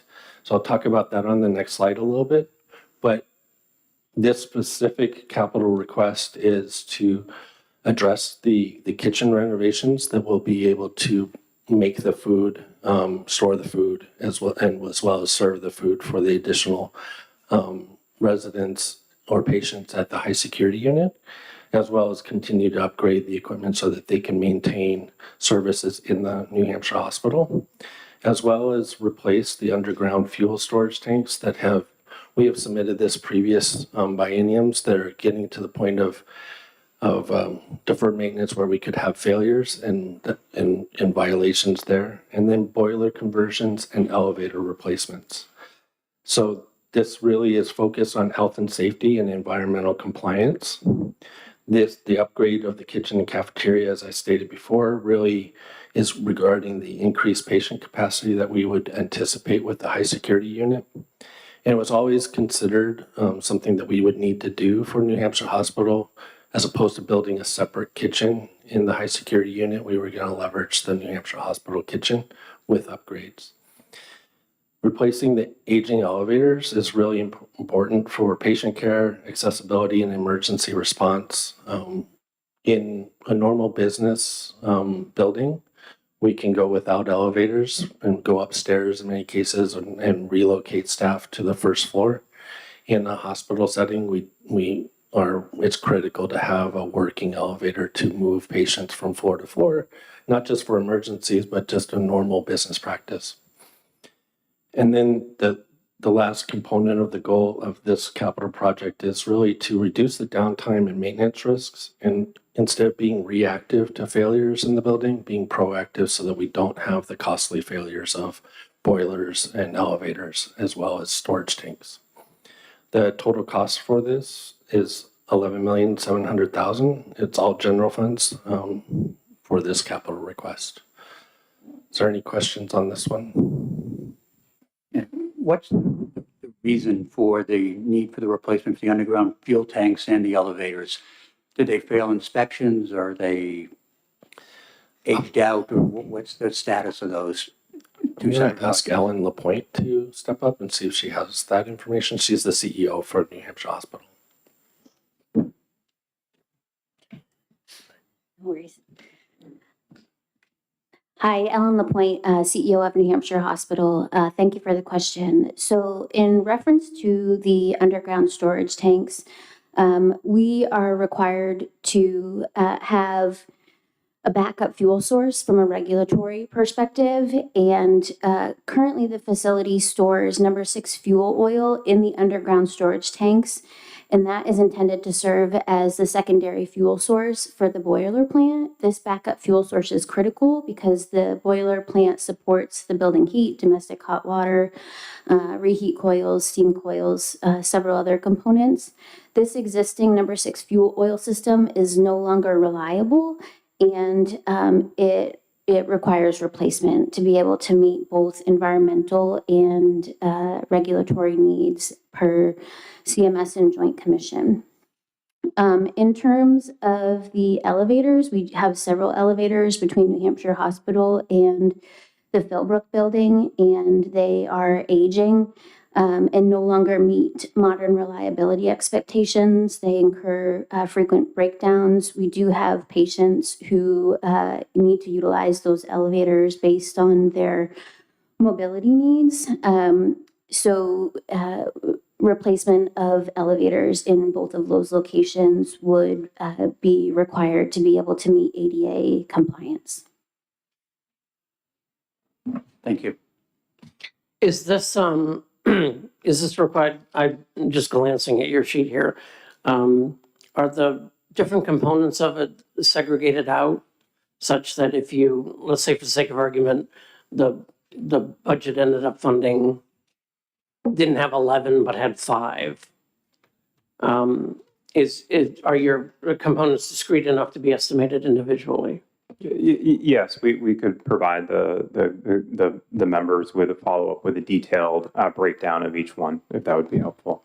I think probably just during the estimating process, so probably not now, but thank you.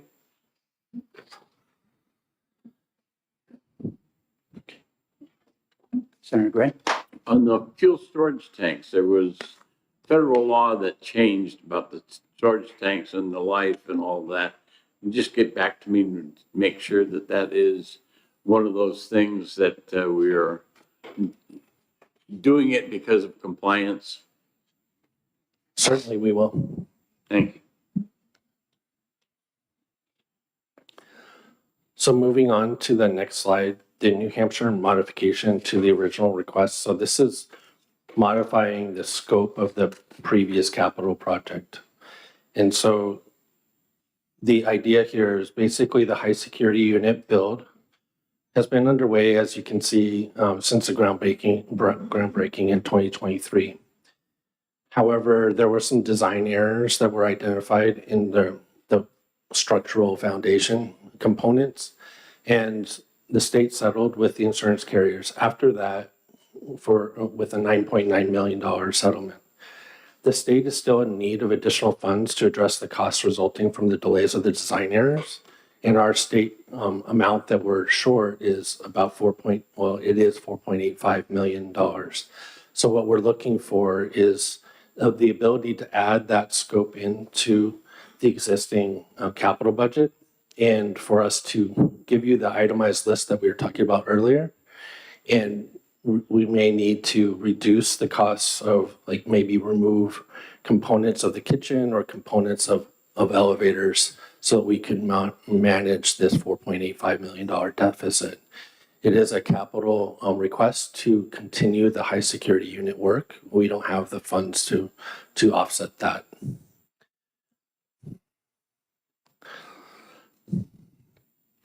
Did you want to add anything?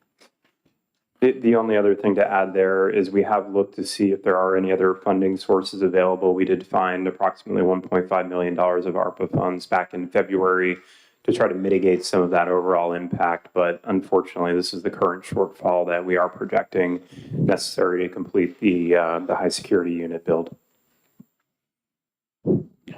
Assuming you get this money, what is the new scheduled completion date of this facility?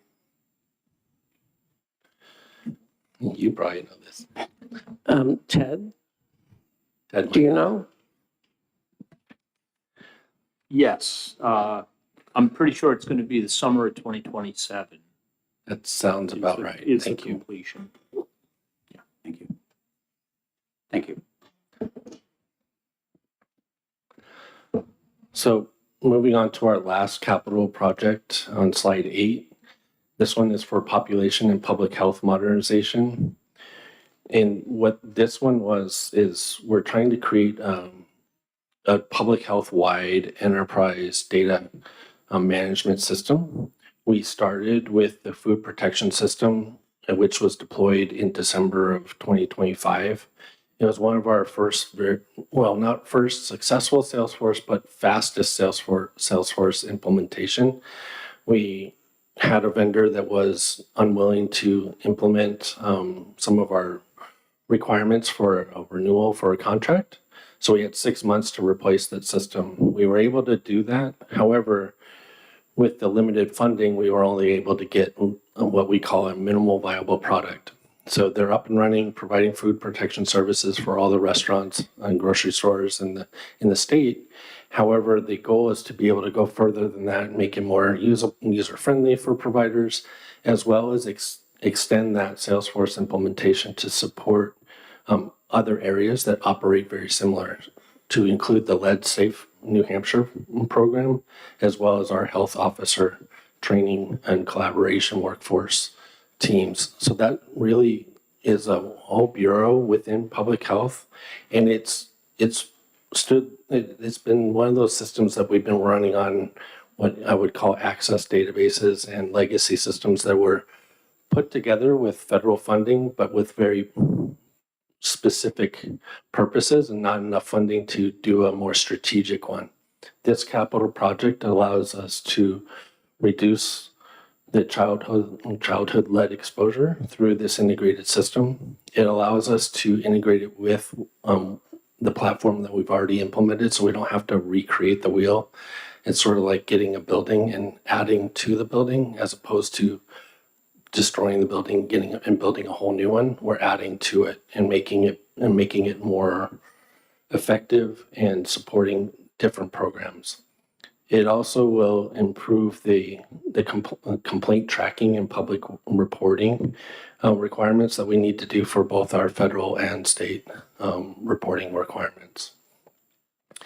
This advances, and this specifically advances parts of the DHHS has a roadmap that we follow that sort of gives us a guide as to how we can be successful over bienniums or sometimes over each year. And this is a key component of enhancing the public health modernization in our state so we can effectively support our population in our state. The cost of this solution to expand it to these two new programs, as well as complete the food protection program, is $5,575,000. It's 100% general funds. And the reason why is for the last 8 years that I've worked here, we've been looking for federal funding from the Center for Disease Control and Prevention and other federal partners. We have been unable to find federal funding for it because they consider it a state responsibility to put these lead safe programs, these health officer programs, and these food protection services programs in place. And it's not a federal requirement. And so it's been difficult to find that federal funding. So hence the full amount being general fund. Any questions? Okay. I have one. It's not specific on this issue, but it's actually one where I'm going to ask you to consider adding an item to your capital budget list, at least explore it. And that is if, maybe when, the governor and legislature decide that it's prudent for employees at YDC to wear body-worn cameras, could we get an estimate on that, on the number and the price of what that would look like? We'll see about including that into your capital budget. We can submission certainly as well. research that and get back to you. Thank you.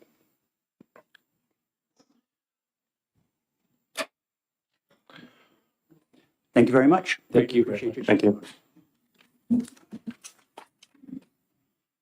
Now I'd like to call up Department of Information and Technology and Commissioner Dennis Goulet.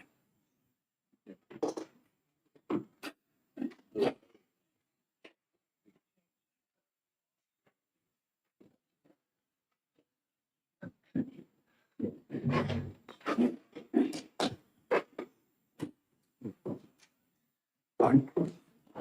Yes, please.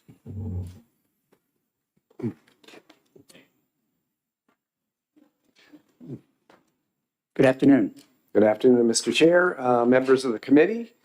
My name is Dennis Goulet. I am the Commissioner for the Department of Information Technology. With me at the table is Loretta Raisin, who's our Director of Finance.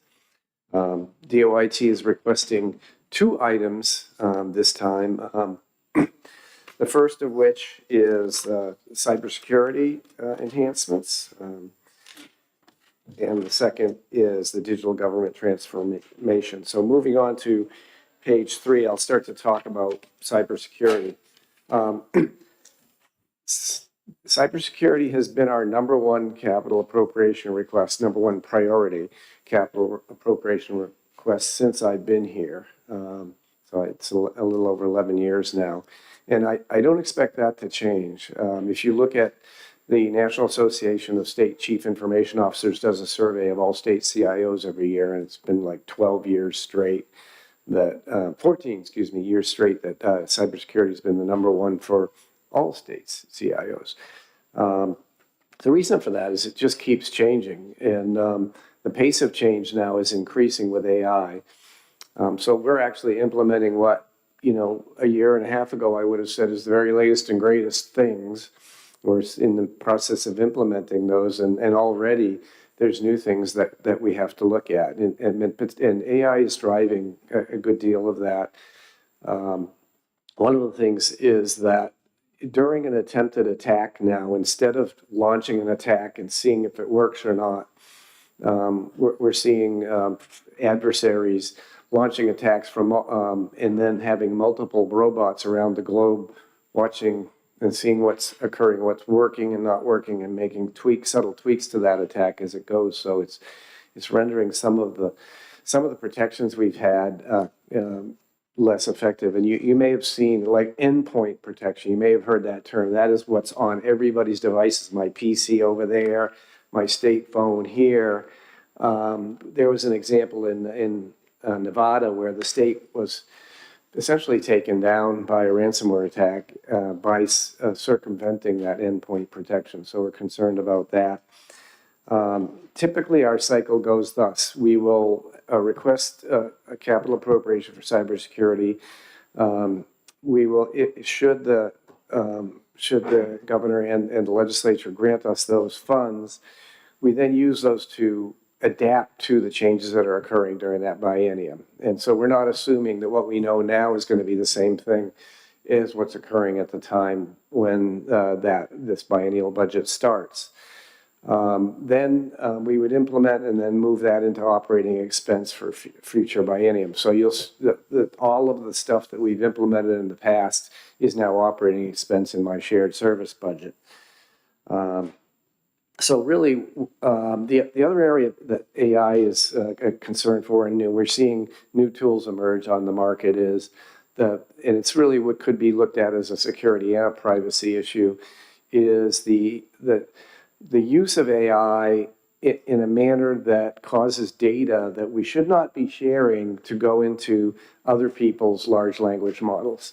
So you've heard this thing, LLM. LLM is a fancy phrase for a whole bunch of information.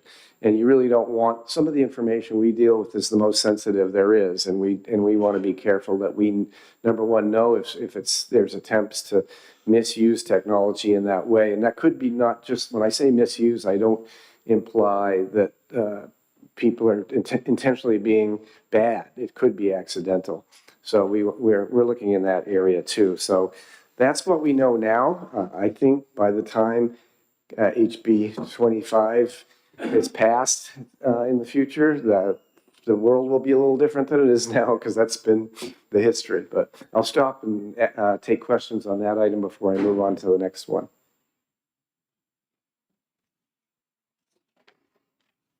Seeing no questions, we continue. All right.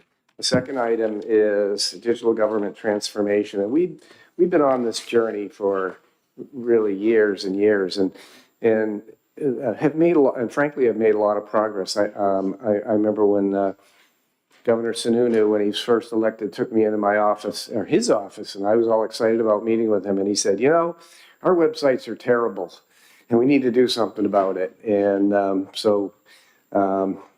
James is grinning there. I think he may remember that. And so we actually did. The legislature and the governor and our team got together, and now I have to say we're the only state I'm aware of that has a single website platform, both in terms of the technology and the design, for all executive branch agencies.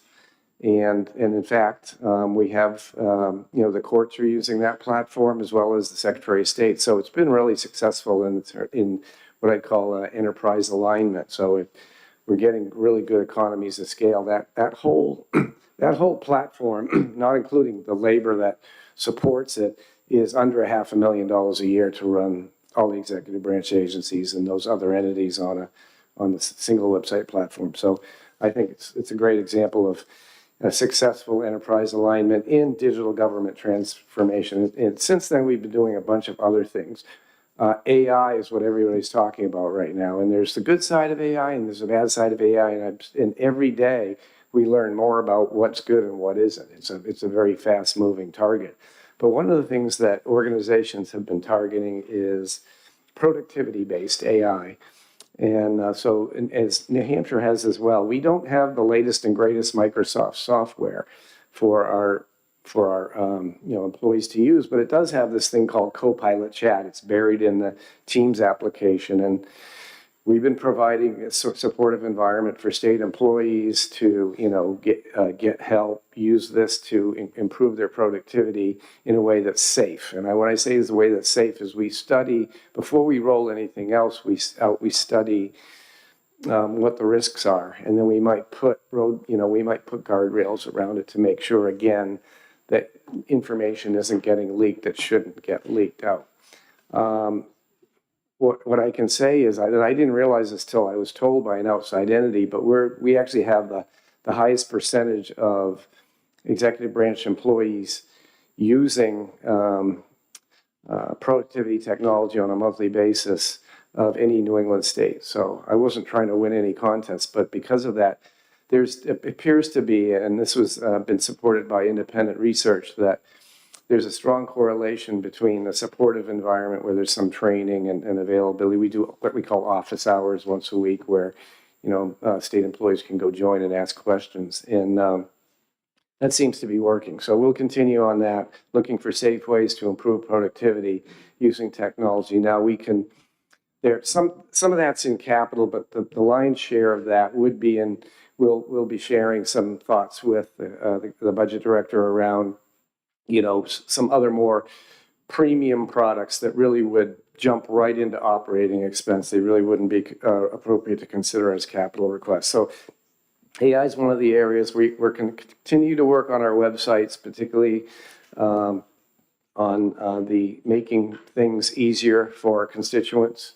There's been a lot of work done on that. You may have seen the BEA launched their New Hampshire Business Gateway. That was a really nice leap forward. We're looking for both outwardly facing and inwardly facing changes that can help both on employee productivity in a safe way as well as improved constituent access.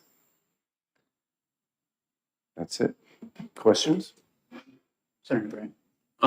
You said that the executive branch and the judicial branch, but not the legislative branch, is on your single system for websites. Is there savings to be made if we try to force the legislative branch on? I'd have to check that out. I'd be interested. All right, I will do. I'll talk to Terry. Thank you. Representative Waller. Thank you. One thing I've noticed lately going on various department websites to try to find out an answer, nobody has a phone number on there anymore without going through 3 screens or so on. It used to be easy. You pull up an agency or you had a phone book where you looked up an agency. Now it's all spending a lot of time on websites before you ever find a contact. So I think that's, in my mind, it makes it harder for the public to access people. Thank you. I have just 2 responses to that. One is we do have a standard template that has a contact us. What is contained in that is something that the agencies determine. We require that you have that ability, but it's very much controlled by the agencies themselves and how they want to be presented. You're welcome. I have a AI sort of question, which will reveal an enormous amount of ignorance. I know I'm supposed to be using AI for things, and that's going to make my life easier, more so than the electric toaster did. And I think the thing is that, so I want to embrace it, and I desperately want to figure out how to embrace it. And I feel like a lot of my friends, colleagues, enemies are in the same position I am, where I don't know what I don't know, and I don't know how to start. And so what I mostly do is I just ask my wife, and she sort of walks me through it. And that's how I start with most things. But I think that's not exactly the right way to go here. So training is very important for AI. And we had somebody who recently did an AI training, which apparently went very well, and had some thoughts on what to do.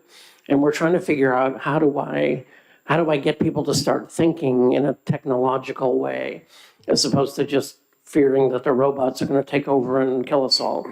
And and you mentioned training. So part of it really is product, right? Do we have an interesting product? Can we get not just the ChatGPT, but or I go here, but can I use a really good product? But part of it is probably more thought. Like digital transformation is, I think, not entirely about digital transformation. It's about, getting the 61-year-old Luddite to think differently than he does today. And is that possible? Is that a focus, or are we just sort of people like me in the way? No, in fact, when I said supportive environment, that's really what I meant. It definitely is not about technology, although, there's two things. There's how you support your environment, your employees, and then there's how well embedded the technology is. So we got the little taste with the version of Microsoft 365. We got the little taste that's buried in the Teams app, and you can do a lot with that, but it's also restricted and very intentionally so. There's another product that costs more money that fully integrates into everything. I'm piloting it myself, and it comes up everywhere. So even in my email on my phone, I could have AI help me write an email if I wanted. But I have to, number one, I have to think about doing that, and then there's a certain way of approaching it. It's completely non-technical. It's natural language. Write me an email, write me an email to Charlie expressing my displeasure with the increase in construction costs. Sorry, that would never happen, but sorry, I'm picking on you for no good reason, but but that's really what it is. It's a way of thinking. You train yourself, and you can. I find some cases it really is very helpful in getting things done quickly. Maybe adding a voice. I take this letter I just wrote and change the voice to whatever I want it to be. You know what I mean? And it might not be my natural way of writing. And then, according to our code of ethics, which is referenced in statute, we should have a human at the end always checking,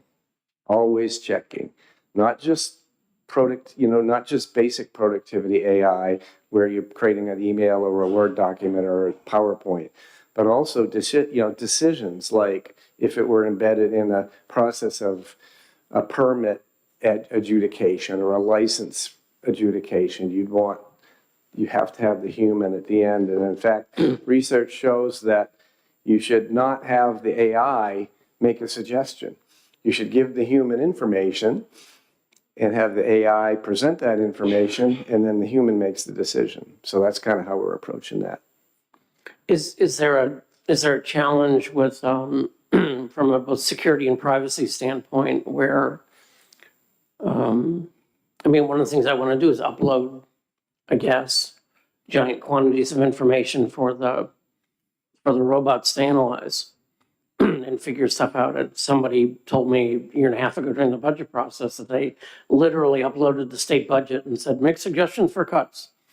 And they actually liked what it came up with. So I don't know if they think like the AI or whatever. But I suspect that there are problems with, now that's a public document you're uploading, so I guess it's fine.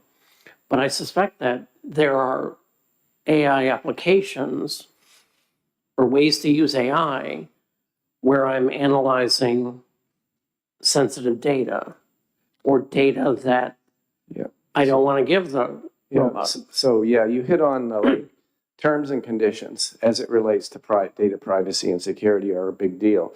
And so definitely if you're using free stuff, you're using it to, and what you're using it for contains regulated data, then that's bad, very bad.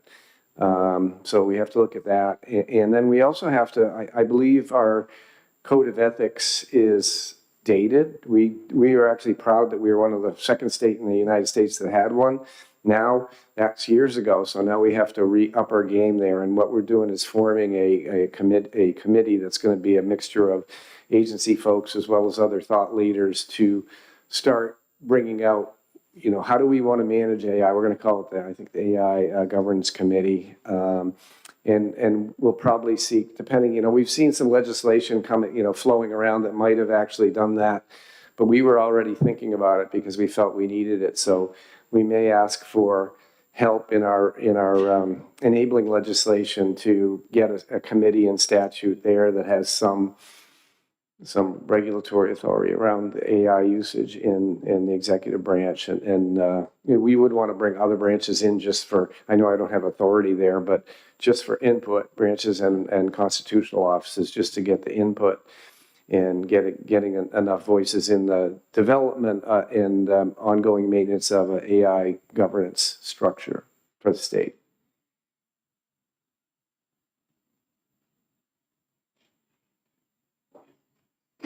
Seeing no further questions? Thank you. Thank you.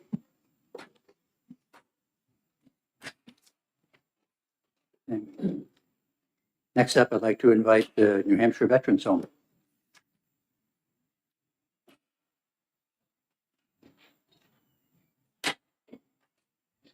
Good afternoon, coming up. Good afternoon, sir. How are you? I'm well, thank you.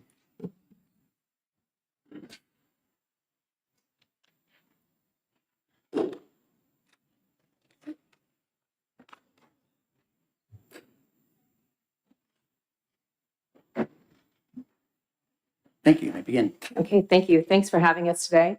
For the record, I'm Kim McKay, the Commandant of the New Hampshire Veterans Home.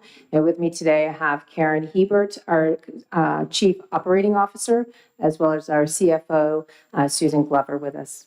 We have an agenda on the second page, but I'm just going to talk a little bit about the Veterans Home in itself. In 1889, it was looked at. They were looking for a place to build a soldier's home in New Hampshire, and they settled on the Tilton Veterans Home, at that time, Tilton Soldiers Home, and that we had our first admission to the home in December 3rd, 1890, so 136 years. Today, we are budgeted for 225 veterans. In our state, you have to be a veteran to live in the Veterans Home, where nationally they have a combination of veterans and family members, but here we are budgeted for veterans. We have a budget of 384 full-time staff, and we provide intermittent long-term care to those veterans, from residential care, medical care, memory care services. And as we have always been talking in the healthcare arena for numbers of years, our recent challenge has both been recruiting and retention, with our goal of actually hitting that 225 veteran population. That's our goal. We utilize the VA grant program enabled under 38 CFR 5141. And so the veterans receive either a partial, depending on their disability rating through the VA, or a full cost of living reimbursement. And to maintain this reimbursement status, we go through a yearly survey through the VA to ensure that we meet the certification requirements. And we are doing that quite well, I think. So I'm going to turn this over. Oh, excuse me. I just want to highlight mission statement. We talk about it on a regular basis here, but our mission hasn't changed in decades, and we are dedicated to providing the best care to the veterans of the state of New Hampshire with dignity, honor, and respect. And I think if anybody's had the opportunity to come to our facility, you can see that every day in the actions that we take with our residents. So I'm going to now turn it to Karen to talk about our current projects and our future projects we're requesting. Thank you. Good afternoon. I am Karen Hebert, for the record, Chief Operations Officer for the New Hampshire Veterans Home. Thank you for having us here today. So I'm going to review for you very quickly just what our current projects are from the capital budget that we were awarded in this current biennium. There are 10 items. Half of them have been completed, but I just wanted to provide you a little bit of an update to those. The first item is with respect to medical lifts.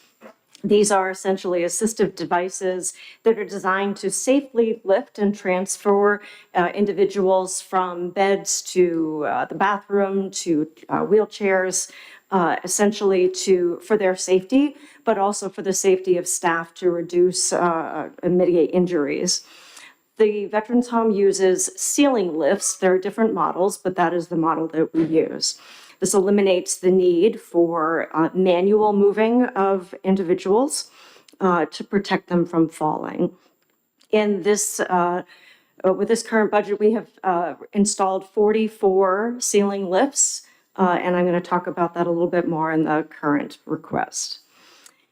The second item has to do with replacement tubs. These are specialized, accessible bathing systems designed for long-term care facilities. We've purchased 7 of them. These provide safety also for residents and infection control, and then the ergonomics of the staff as well is addressed with these. We have completed a number of replacement beds, 50 of those beds actually. These are updated models that are equipped with safety brakes that enhance the safety and reduce staff and resident injuries as well. Entry safety, life safety improvements. This is another item that's been completed. This was for 3 entryways into the Veterans Home in which snow and ice would fall off of our metal roof. So we've installed canopies to prevent that from happening in those entryways. The 5th item we've completed was a parking lot. Parking is pretty restricted at the Veterans Home, but we expanded it with this budget item to a newly constructed lot and then repaved an existing lot. The other items that are in process right now includes rooftop air handler units that provide heating and cooling and an air exchange for the Veterans Home. This is a contract with Northern Peabody out of Manchester, New Hampshire.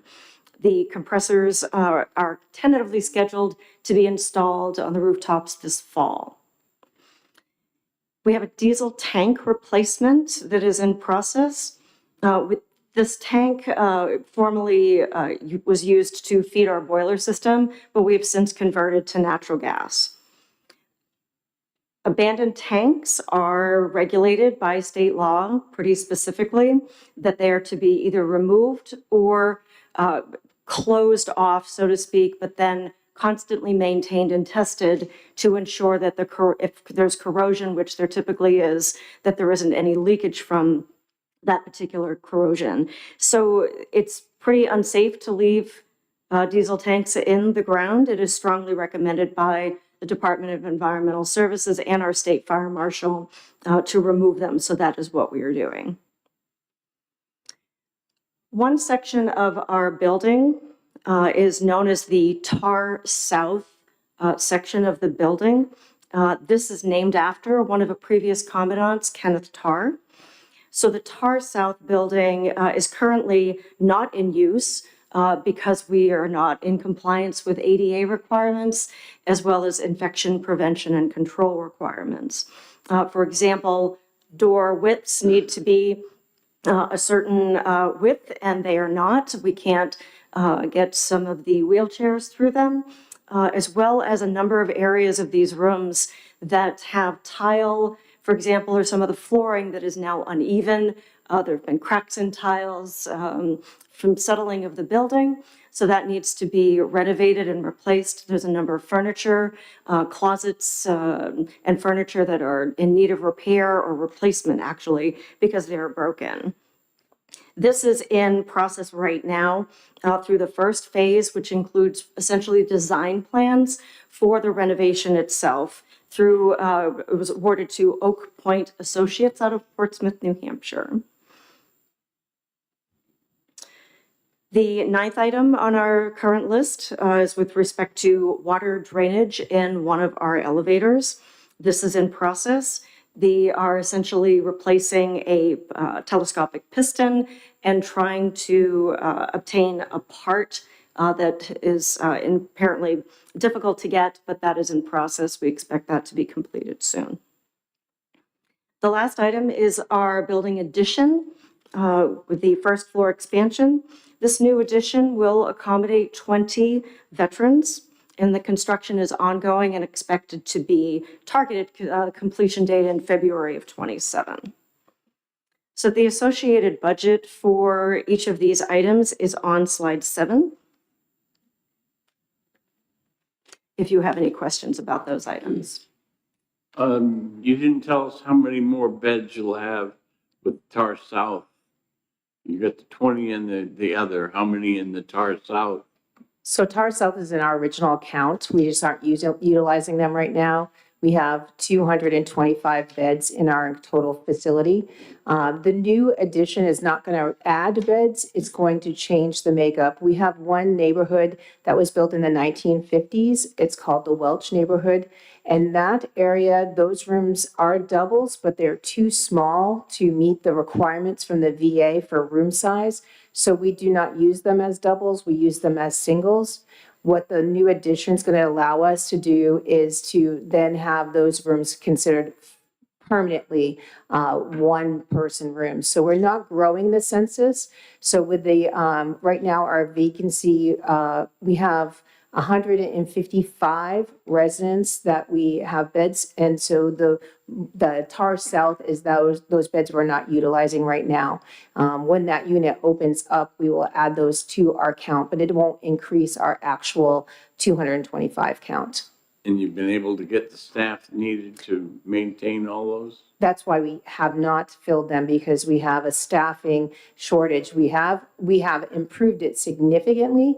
When I took over about 4.5 years ago, our cap was 121 residents. Today, we can meet the needs of 155 residents.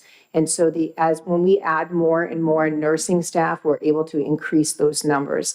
Our goal is to get to that 225 with the addition coming online, and as well as having the Tar South renovated. Thank you. Thank you, sir. So slide 8 itemizes the requests that we are making for the 28-29 fiscal year. The total for these 6 items is $1,140,000, and I'm going to go through each one of them with you now. The first item relates to our geothermal system on the property. If you're not familiar with a geothermal system, it essentially uses the Earth's constant ground temperature to efficiently heat and cool buildings or generate electricity. So instead of burning fossil fuels, we use the system, the heat pump in the system. This is a system that consists of over 30 miles of piping underground and 137 cooling pumps and valves associated with that.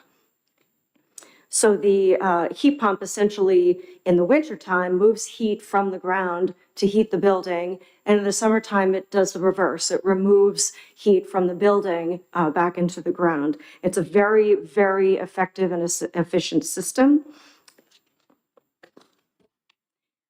Currently, our system is showing signs of potential failure. We believe that we are exhibiting some signs of leakage. This is a system that was installed in 2009, and it typically doesn't require a lot of maintenance. However, with the vast piping system on that picture of that particular slide, there are actually 2 separate systems that are used on the property. This is in the back of the property. One of them is a vertical system. The piping is laid vertically. That's the smaller area at the top. The other one is a vertical or horizontal system, excuse me, that's pointed out there at the bottom. So this is a system that we are concerned about, that if it should fail, we would be likely facing an emergency replacement of our entire system and associated costs for that. We do have some indications of the leakage and indications of the use of glycol that is used for cooling and heating within that system that is much lower than what it should be. We would like to essentially use the funding asked here of $100,000 to conduct a professional evaluation of this system so that we can better understand exactly what the risks are, what may be failing or at risk of failing, so that we can then appropriately address that before it gets worse.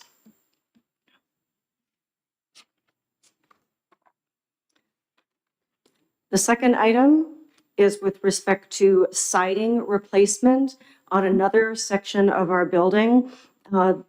This section of the building, do I have that right? We call it LaDue, the Life Enhancement Dementia Unit. However, we have renamed it. It's not a name that we want to use. So it's now the upstairs is Patriot, the downstairs is Granite. But for people who have been here for a long time, it's been the LaDue building, and it was built in 2004, which is the youngest of our neighborhoods, but the most problematic, which is interesting. Thank you. So the siding on this building is peeling away. And you can see that in some of the pictures here. We are concerned that the exposure of the peeling of that siding is damaging more the interior and the infrastructure of the building. There is a high risk of environmental damage from water being absorbed behind the siding, damage to windows, infrastructure, insulation, and the interior. It's also generating or creating mold. It is also at risk of nesting of insects, wasps, mice, other things that we don't want within the building. So we want to be able to replace that siding with this particular request. If this item is not funded, then we would not be able to do that, and we risk the facing major repairs, if not replacement, to the remaining infrastructure. And I believe it's about 2/3 of our residents that live in this area of the facility. 100 people. The next item has to do with a particular area of our facility. It's known as the flag deck, and you can see pictures of the American flag and others on this particular deck. This deck is designed to be used by residents, families, and visitors. It's a beautiful deck that overlooks a really nice area of the property. They use it for gathering space, just for their own enjoyment.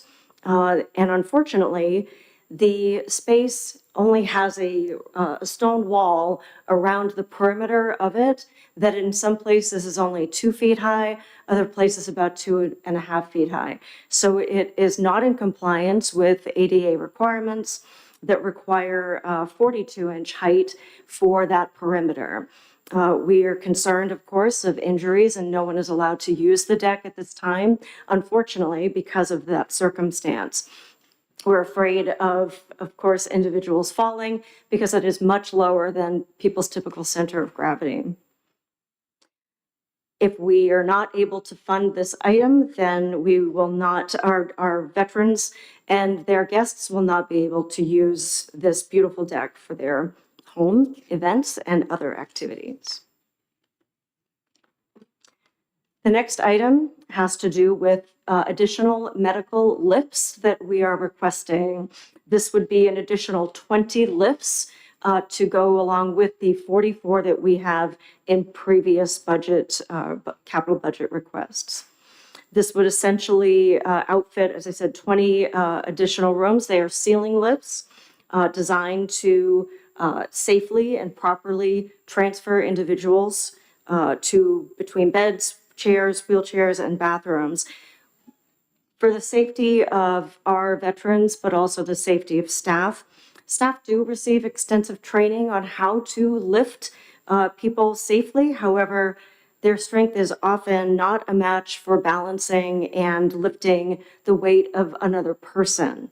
So the lifts are essential to assist individuals who need that. The next item is additional replacement beds for $200,000. This would be for additional 50 additional beds to add to the previous 50 that we purchased in the last capital budget. These are highly successful, which is why we find the need as well as have a need because of deteriorating beds that we are currently using that are beyond their expected life of service. Braking systems on these beds are what make them very safe, and a number of them are no longer functioning properly. So we want to eliminate any risk of hazards or falls for the sake of individual safety, both veterans and staff. They're manufactured by a company known as MedMiser. There is a 3-year warranty on the drive system of these particular beds and a 15-year warranty on the frame.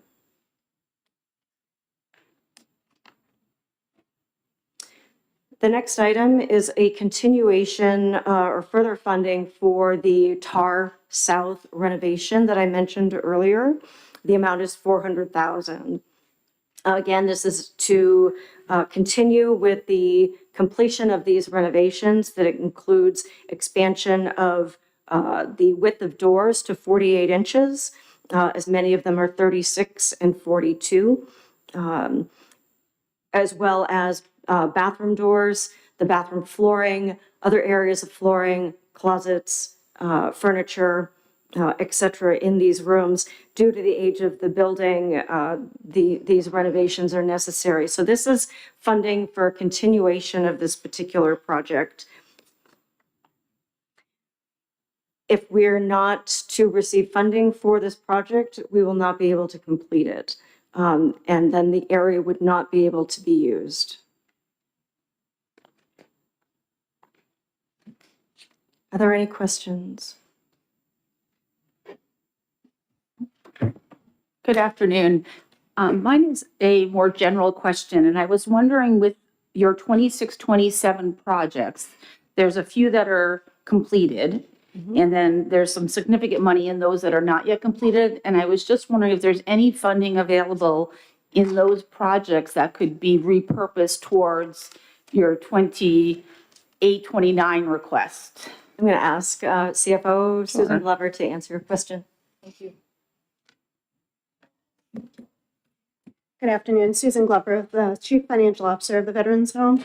We do have amounts to lapse on the current projects that have been completed. On the projects that we're still in the works with, it's undeterminable what they're going to run into. So I wouldn't like to commit those funds to that until those projects are completed. Okay, thank you. Before you go, how much money do you have lapsing?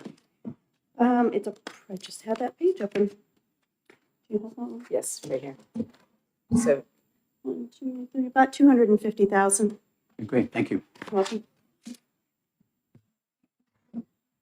James, Sorry, Commissioner. I don't want to let them leave without, we should recognize former Representative Graham, who's in the room, who knows more about the capital budget than anyone else in the room. And hopefully he'll keep that knowledge to himself. he's on our board of managers, so it's wonderful to have him here.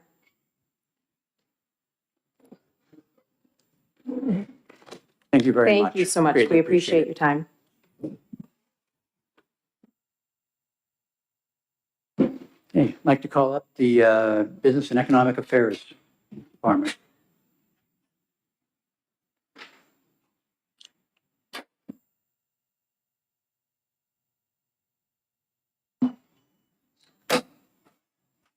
Afternoon, Commissioner. Afternoon.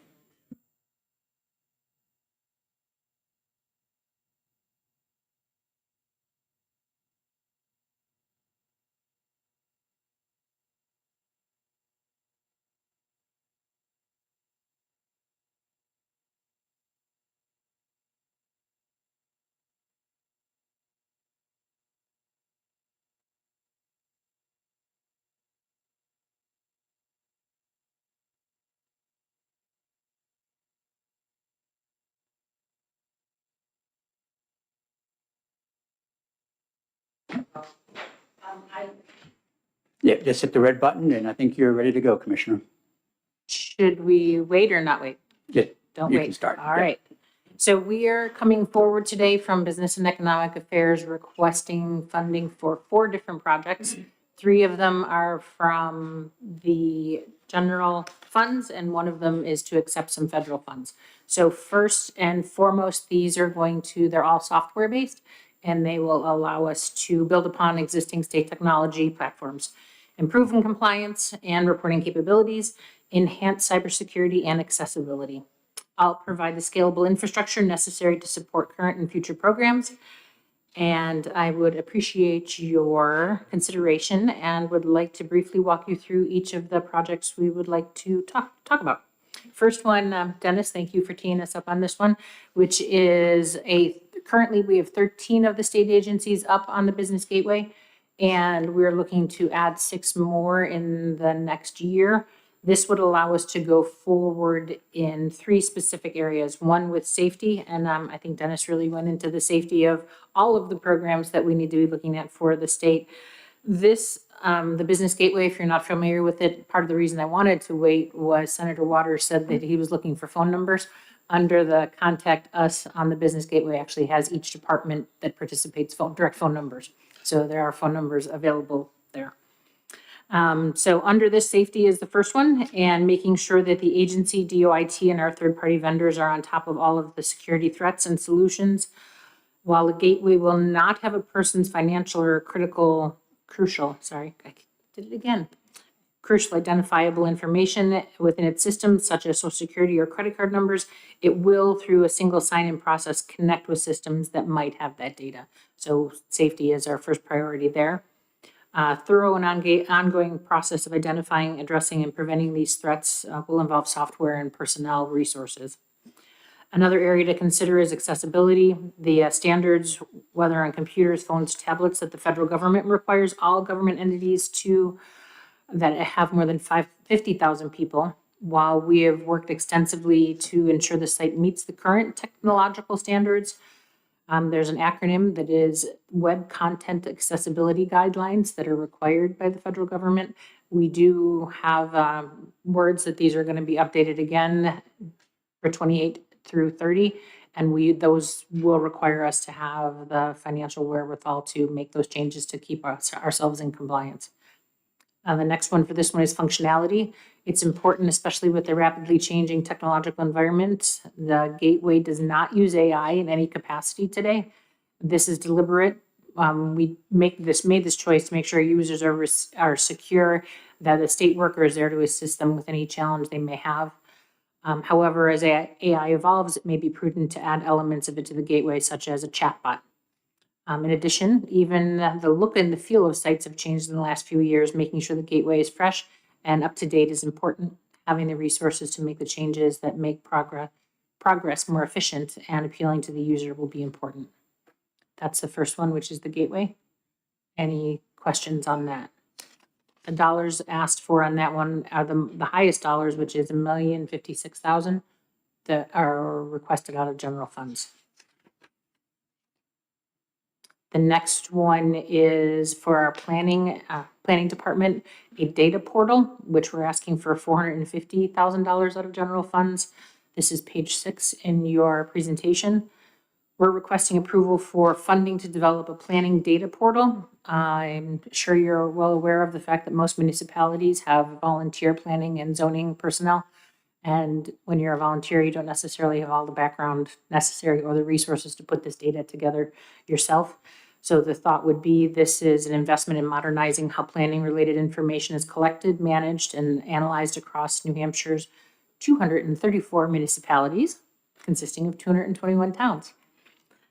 Today, municipalities and state agencies rely on spreadsheets, email submissions, and other manual processes that are time-consuming, inconsistent, and limit the state's ability to make informed, data-driven decisions. The proposed portal would create a single standardized platform for municipal reporting, improving quality data, reducing administrative burden, and streamlining workflows for both local and state government partners. Thoughts on that one? Questions on that one? Yeah, Commissioner, what's the end goal of this? If this project works, how better off in what areas of the state going to be? So one program in specific, we actually mail out hard copy letters asking for census data. Once that data is returned, it is manually entered.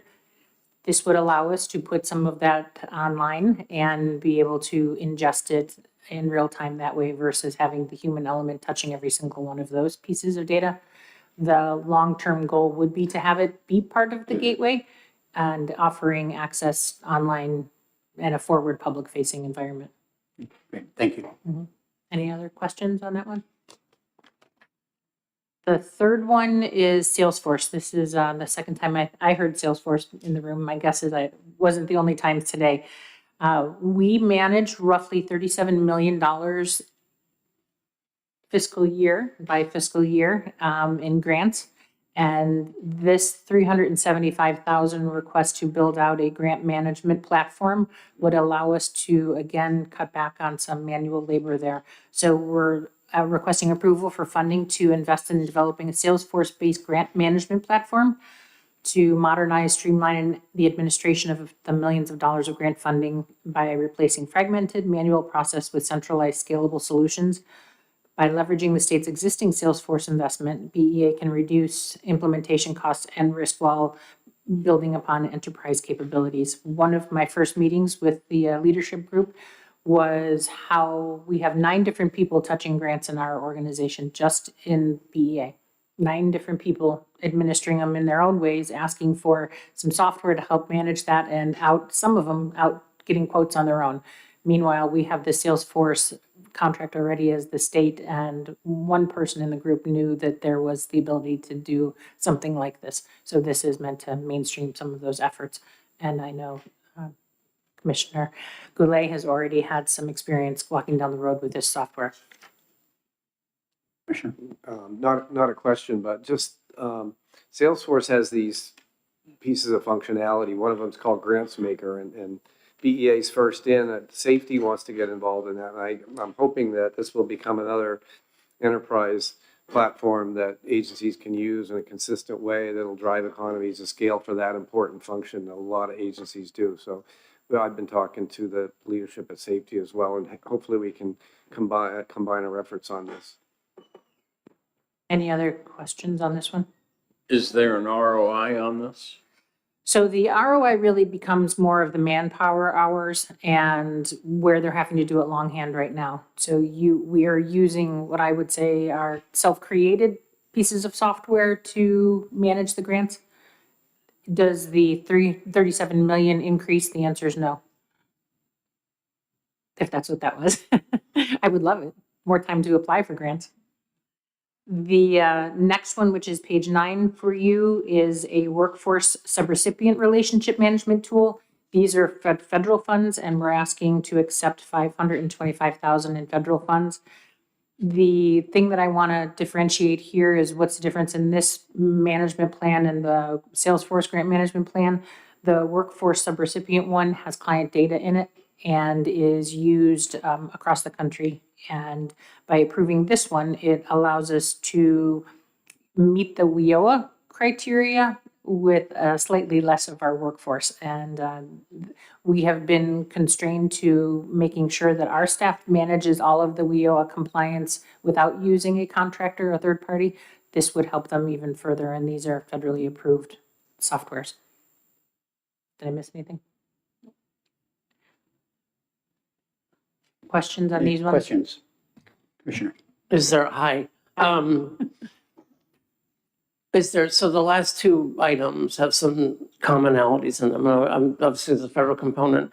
Is there any potential to use one for the other and the other for the other? No, because the workforce subrecipient software is very specific to the technical requirements that we have for case work with the actual recipient. So think of it as one of our subrecipients is my turn, and I'm working with a student in a high school to help them get past high school and actually graduate versus life of not graduating and just kind of disappearing off the face of the earth.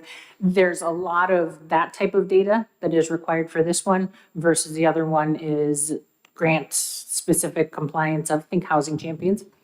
So the federal one is almost more case management, if you want to think of it that way. Okay, Correct. I get that. Thank you. Any other? Seeing no other questions, thank you very much. Thank you. Did we miss anything? All right, You just completed your first capital budget. thank you. Congratulations, Commissioner. Switch these two chairs to for whoever comes up next. Now I'd like to bring up police standards and training.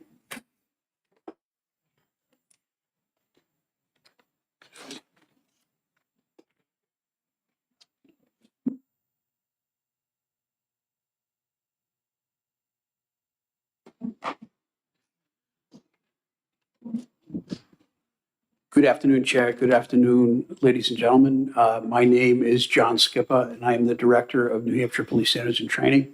And with me today is the Assistant Director, Mark O'Brien. I would ask that my full remarks be entered into the record, and then I would be ready to jump right into the projects that we have listed. In priority, project number one is a funding request to, in essence, have Unitil be able to change the way the power comes into our building. PSTC was originally part of the New Hampshire Community College system until it was separated by legislation in the 90s. And when the building was constructed on the NHTI campus, initially it was in 1982. And that electrical service to PSTC was designed to come from one of the electrical meters at NHTI, which is across the street. Because of this system design, we are not able to have our own account with the electrical utility provider until such time as we have our own electrical service coming directly to our campus and connected directly to our building. Currently, we supply NHTI with electrical meter readings, and NHTI sends us an invoice for electrical service. Both NHTI and Police Standards and Training were advised in separate audits that this issue needs to be corrected so that Police Standards and Training can have our own account and get invoiced directly from the utility provider. And I would pause for any questions on this request. Thank you. Number two, the second priority project is that our facility has a number of bathrooms and showers that were part of the original building design, and they are in various states of deterioration. The original building was constructed in 1982, and then the tactical center, which is that very large building that is connected to the main building, was built in 1992. All of the bathroom and shower facilities are in need of some level of renovation due to the age and the wear of those facilities. There are numerous fixtures that are partially broken or leaking, and the tile is extremely worn. We are unable to clean the mold from the grout. Literally all of those bathrooms and shower facilities are built with some very small tiles. There's a lot of grout that is holding that together. Both the staff and the recruits use these facilities literally every day, in some cases, many times a day, depending on the activities that the recruits are going through. And the state of the facilities is a health hazard in some of those areas. The fixtures are not modern and therefore are not water efficient. And so our desire is to renovate these bathrooms and shower facilities to update the tile counters and all fixtures to those that are more water and sewer efficient. And finally, before you is project 3. And I will tell you that I left it on really to kind of illustrate a need. And at the same time, I want this body to know that I'm very cognizant, we are very cognizant of the general state of affairs of, looking at financial resources and being able to make sound financial decisions. To that end, I would just like this panel to understand that since 2020, our agency's been given a significant number of extra programs and mandates that we have to manage.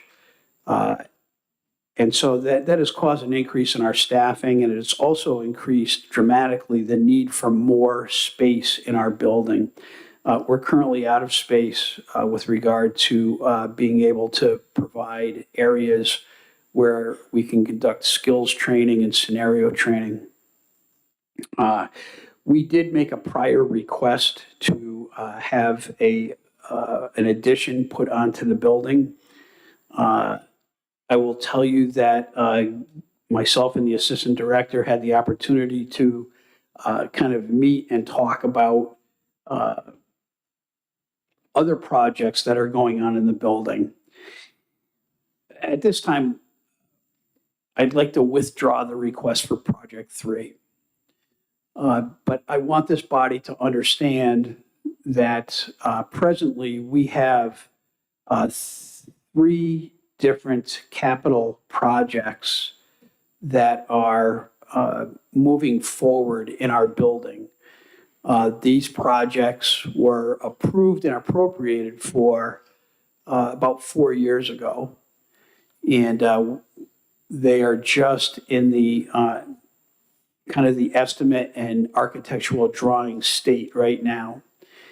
And just based on an estimate of probable cost that was issued by the vendor that is doing the drawings, it appears that these projects that are in play right now to increase training space within our existing building are going to be underfunded. The money was appropriated so long ago, and obviously the project costs have gone up. Specifically, the effort is to create a classroom using an existing space that is kind of a break room right now. We're going to get one office and a new classroom out of this conversion. Another project is to literally reclaim 2 existing classrooms and taking a training simulator that takes up that space and move it to an existing outside building. Those costs are to kind of reclaim those 2 classes and at the same time make the available space in one of the outer buildings ready to receive that training device. And then finally, because the building was designed back in the early 80s, it is very much an open concept. And for those of you who have been to our building, it is literally designed like a college in terms of the lack of security to walk in and out of the building. And so we have another project that, again, has been approved and it was appropriated, and that is to secure the front of the building so people cannot just at will walk in and out and penetrate the building. They can actually get very, very deep into the building unless somebody is there to check to make sure that they belong there.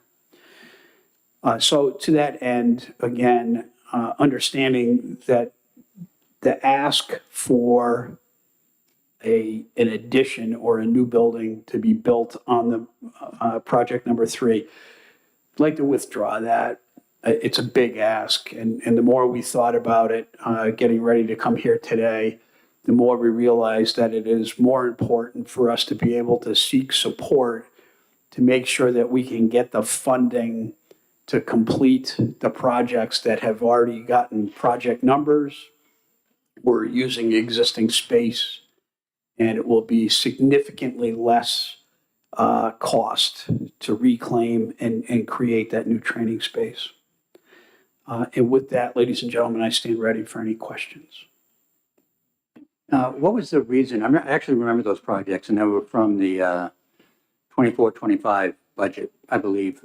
What was the reason for the delay, and why haven't the projects been completed? And do you still have the appropriation for that capital funding? Or does that have to be reauthorized as well? I will tell you that I'm not sure what the actual process would be. I know that that money was encumbered from one budget to this budget. I cannot speak to why it took so long. I can assume that, like every other, state agency, there's a lack of resources in terms of manpower. I also believe that probably the finishing of ARPA-related projects took precedence, and that's only an assumption on my part. I imagine Mr. Cupper could speak to that, but I think that that's probably, I don't know that it was anybody's, it's just kind of the way that kind of worked its way out. We're thankful that the projects have numbers. We're thankful that the money got encumbered. We see that we're going to be able to really benefit to recapture, reclaim those classrooms, move that training device out into an outbuilding. We just have to make sure that that outbuilding is built so that it can take it. And we really want to secure this building. And we think that, at this point in the game and the way the future looks, financially, I think that's a more appropriate way for us to kind of move the ball forward and at the same time be fiscally responsible. Commissioner. I'll say just for the record, the delay in the project was a public works delay, not a police standards delay. So it's not the agency, it's the public works process, and I'm sure there are 806 reasons for that, but think of it as a lot of projects going on at this time. But it's unfortunate. How much are you between I think it's 3 projects? How much are you likely, do you estimate today, obviously without bids having come in, so who knows, short? Thank you, sir, for that question. I'm going to defer to my numbers guy next to me and see if we can't give you a ballpark. And again, the estimate of probable cost did not include those costs that would be associated with Department of Public Work fees were not included, utility fees were not included, and there was no escalation of cost was not included in this estimate. I'm not sure what the exact delta is, quite frankly. Assistant Director, I don't know if you could offer. Assistant Director Mark O'Brien, the break room project was slotted for around 150, and we're at about 253 for an estimate. And the classroom 3 and 4 project that also includes the outbuilding was slotted for, I believe, 350,000, and it's at 523,000. And again, that is without public work fees and any other miscellaneous. And is there a third project, or did I misunderstand? No, the third one is the lobby project, and that right now is under the cost, but there still needs to be some more meetings and drawings for other items. That one just got put into the mix. So we're trying to get them all lined up with the same architect who's starting to do the drawings, but we do have meetings with Public Works next week because there's like door replacements and stuff that were not added in there. So right now that one has enough funding, but the other 2 are short. Could you send a note to the committee broadly, which is probably through my office, just with those numbers in it, just sort of an official, like, what was 150 is going to be 253, with a guesstimate on public works fees?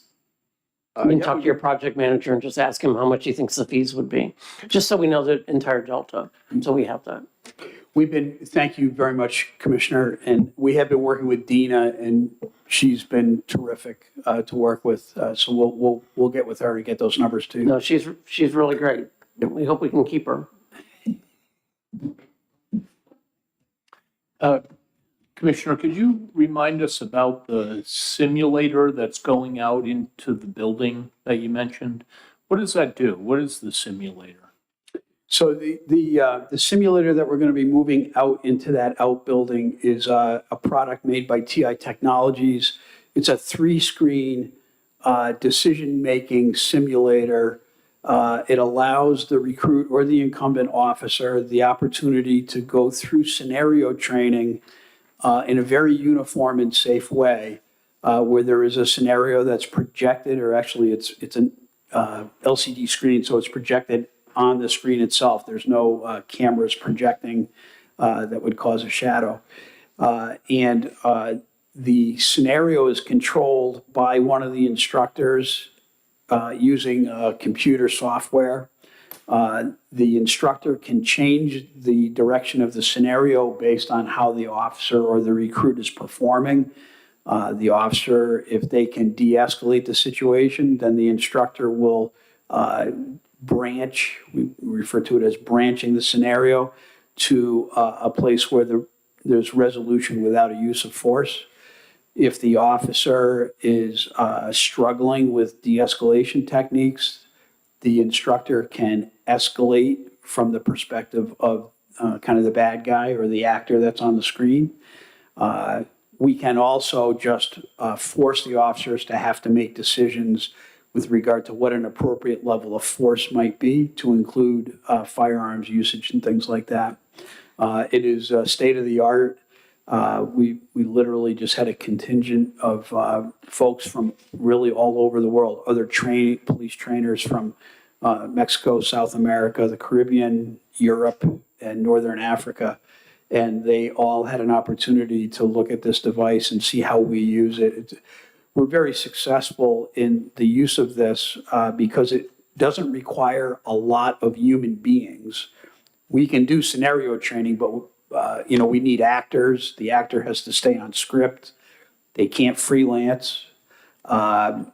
It also increases the danger when you use people, right, in a training environment. But using the screen is just a lot safer, and it can be replicated exactly for every student that goes through it. Follow up? So earlier today, the National Guard described an ask for a synthetic trainer that sounds a lot like this, that they want to install in Stratford.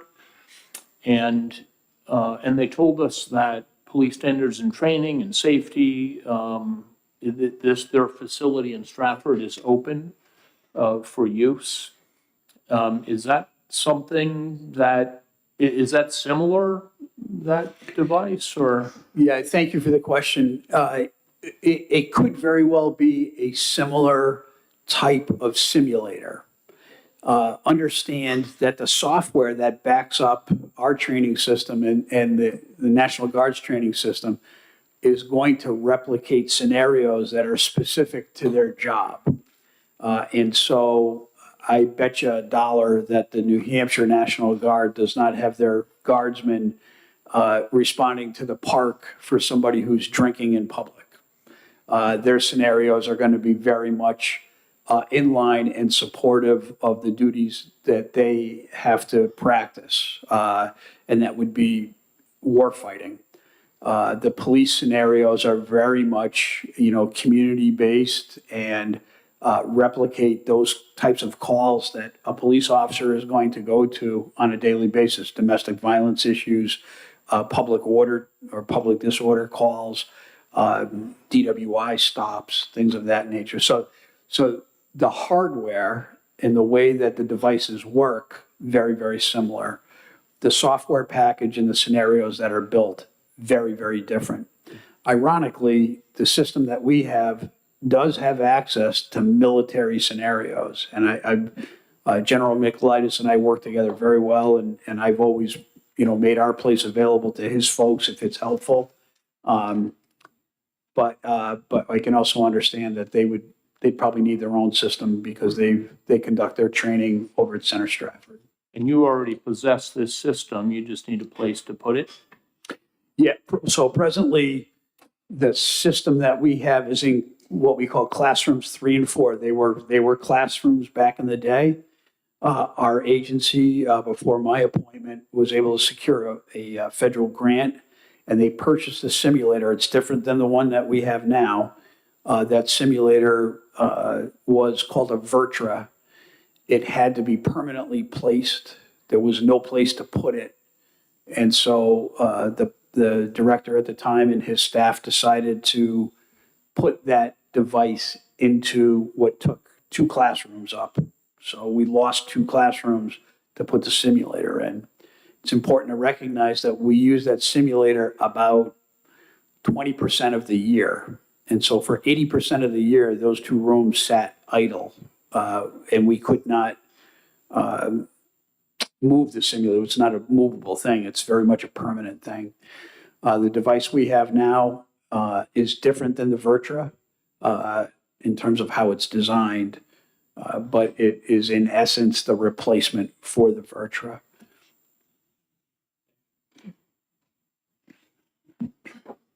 Senator? Certainly, if the unit is used 20% of the time, then, looking at even a joint co-location of the two units for the guard and yours may be something that we need to go look at, depending upon what their usage is. If your usage is 20% of the time during the day, weekdays, and theirs is, X number of percentage of the time on Saturdays and Sundays, it's certainly something that if this comes forward to the Senate, I would be asking questions about at that time.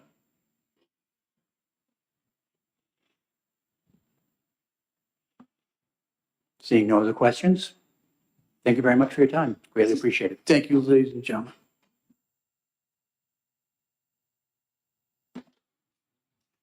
Department of Safety up next.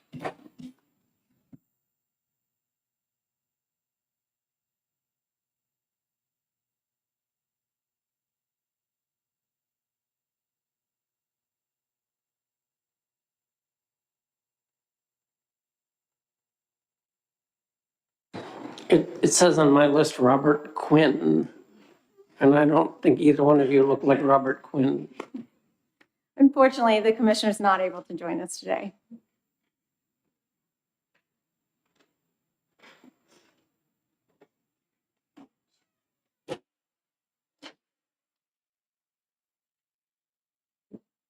Good afternoon and begin when you're ready. Thank you. Good afternoon. I'm Amy Newberry. I'm the Director of Administration for the Department of Safety. And with me is Derica Oldenburg. She is the Deputy Director of Administration. So today, we are presenting 4 capital investment priorities that focus on sustaining critical technology, preserving essential services and infrastructure, modernizing emergency response capabilities, and ensuring the continued readiness of our statewide training programs. These requests are not an expansion. They are investments in maintaining and modernizing the systems, facility, and equipment that our citizens, businesses, first responders, and public safety personnel rely upon every day. So our first request is the Division of Motor Vehicles Vision and Map Modernization, and this is slide 4 of your PowerPoint. The Vision system serves as the backbone of New Hampshire motor vehicle operations. Every driver license issued, vehicle registration processed, driving record maintained, title transaction completed, and many law enforcement inquiries depend on this system functioning properly. Over time, Vision has become connected to dozens of state, federal, municipal, and commercial systems. It supports everything from online renewal ticket payments to law enforcement and interstate data changes. While the system continues to perform, it relies on aging infrastructure and increasingly complex integrations that make future maintenance and expansion more difficult and more costly. The project would migrate Vision and Map to a secure cloud-based platform and modernize the technology supporting these operations. The funding supports much more than just software. It includes cloud infrastructure, security enhancements, interface modernization, data migration testing, reporting improvements, and the extensive planning required to transition a mission-critical system without disrupting services to the public.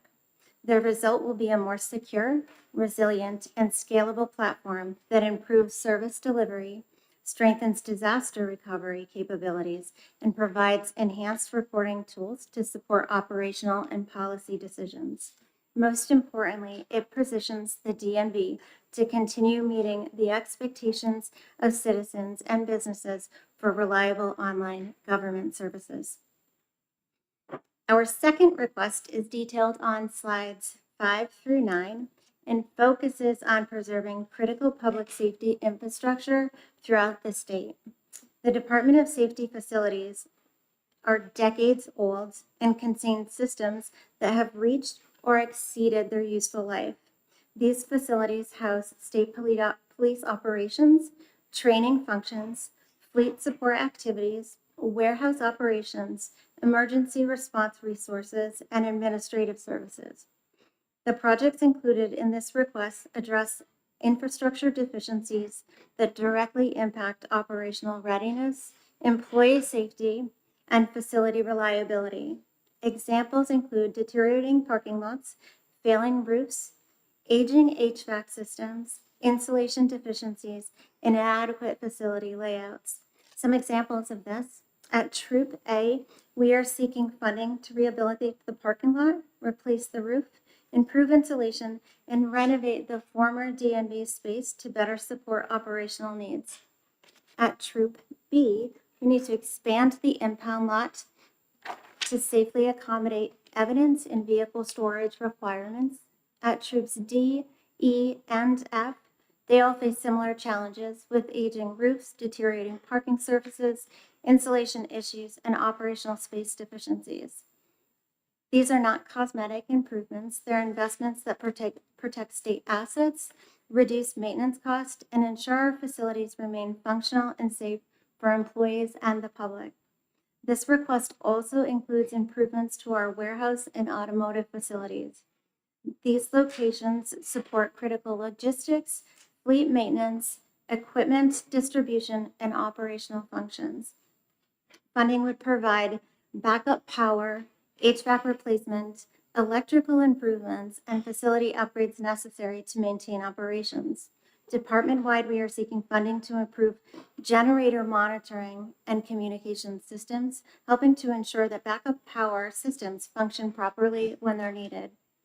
Within fire standards and training and emergency medical services, funding would replace aging boilers, HVAC systems, heating equipment, and other building infrastructure necessary to support statewide firefighter and EMS training programs. Our third request can be found on slides 10 and 11, and it's a fire truck replacement. The next request supports replacement of a firefighter apparatus at the Division of Fire Standards, Training, and Emergency Medical Services. The current vehicle, Engine 4, was placed into service in 1994 and has reached its end of its useful life. The apparatus requires significant repairs to remain operational. The deficiencies include critical safety systems, including braking components, warning devices, pump systems, tires, and drivetrain components.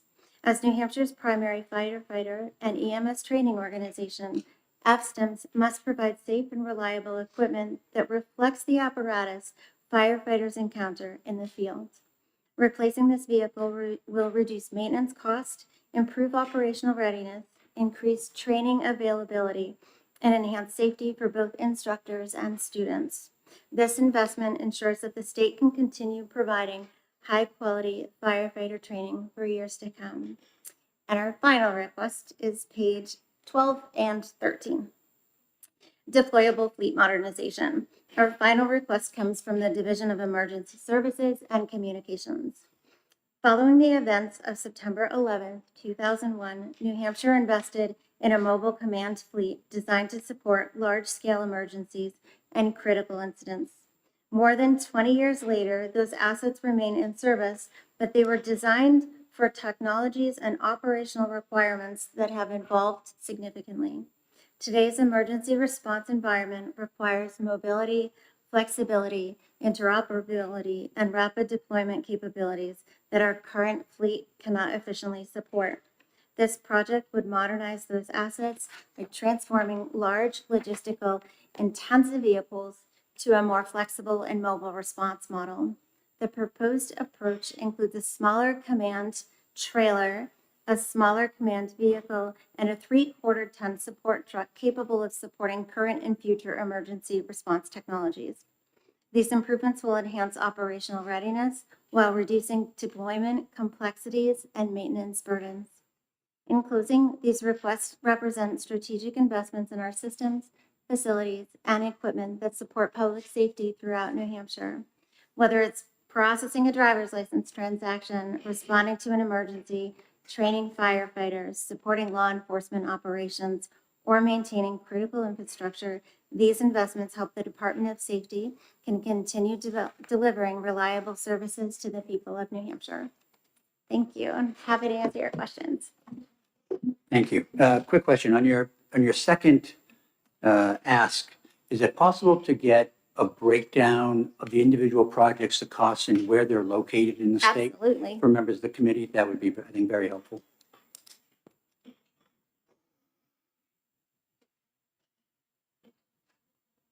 Seeing no other questions, thank you much for your time and your testimony.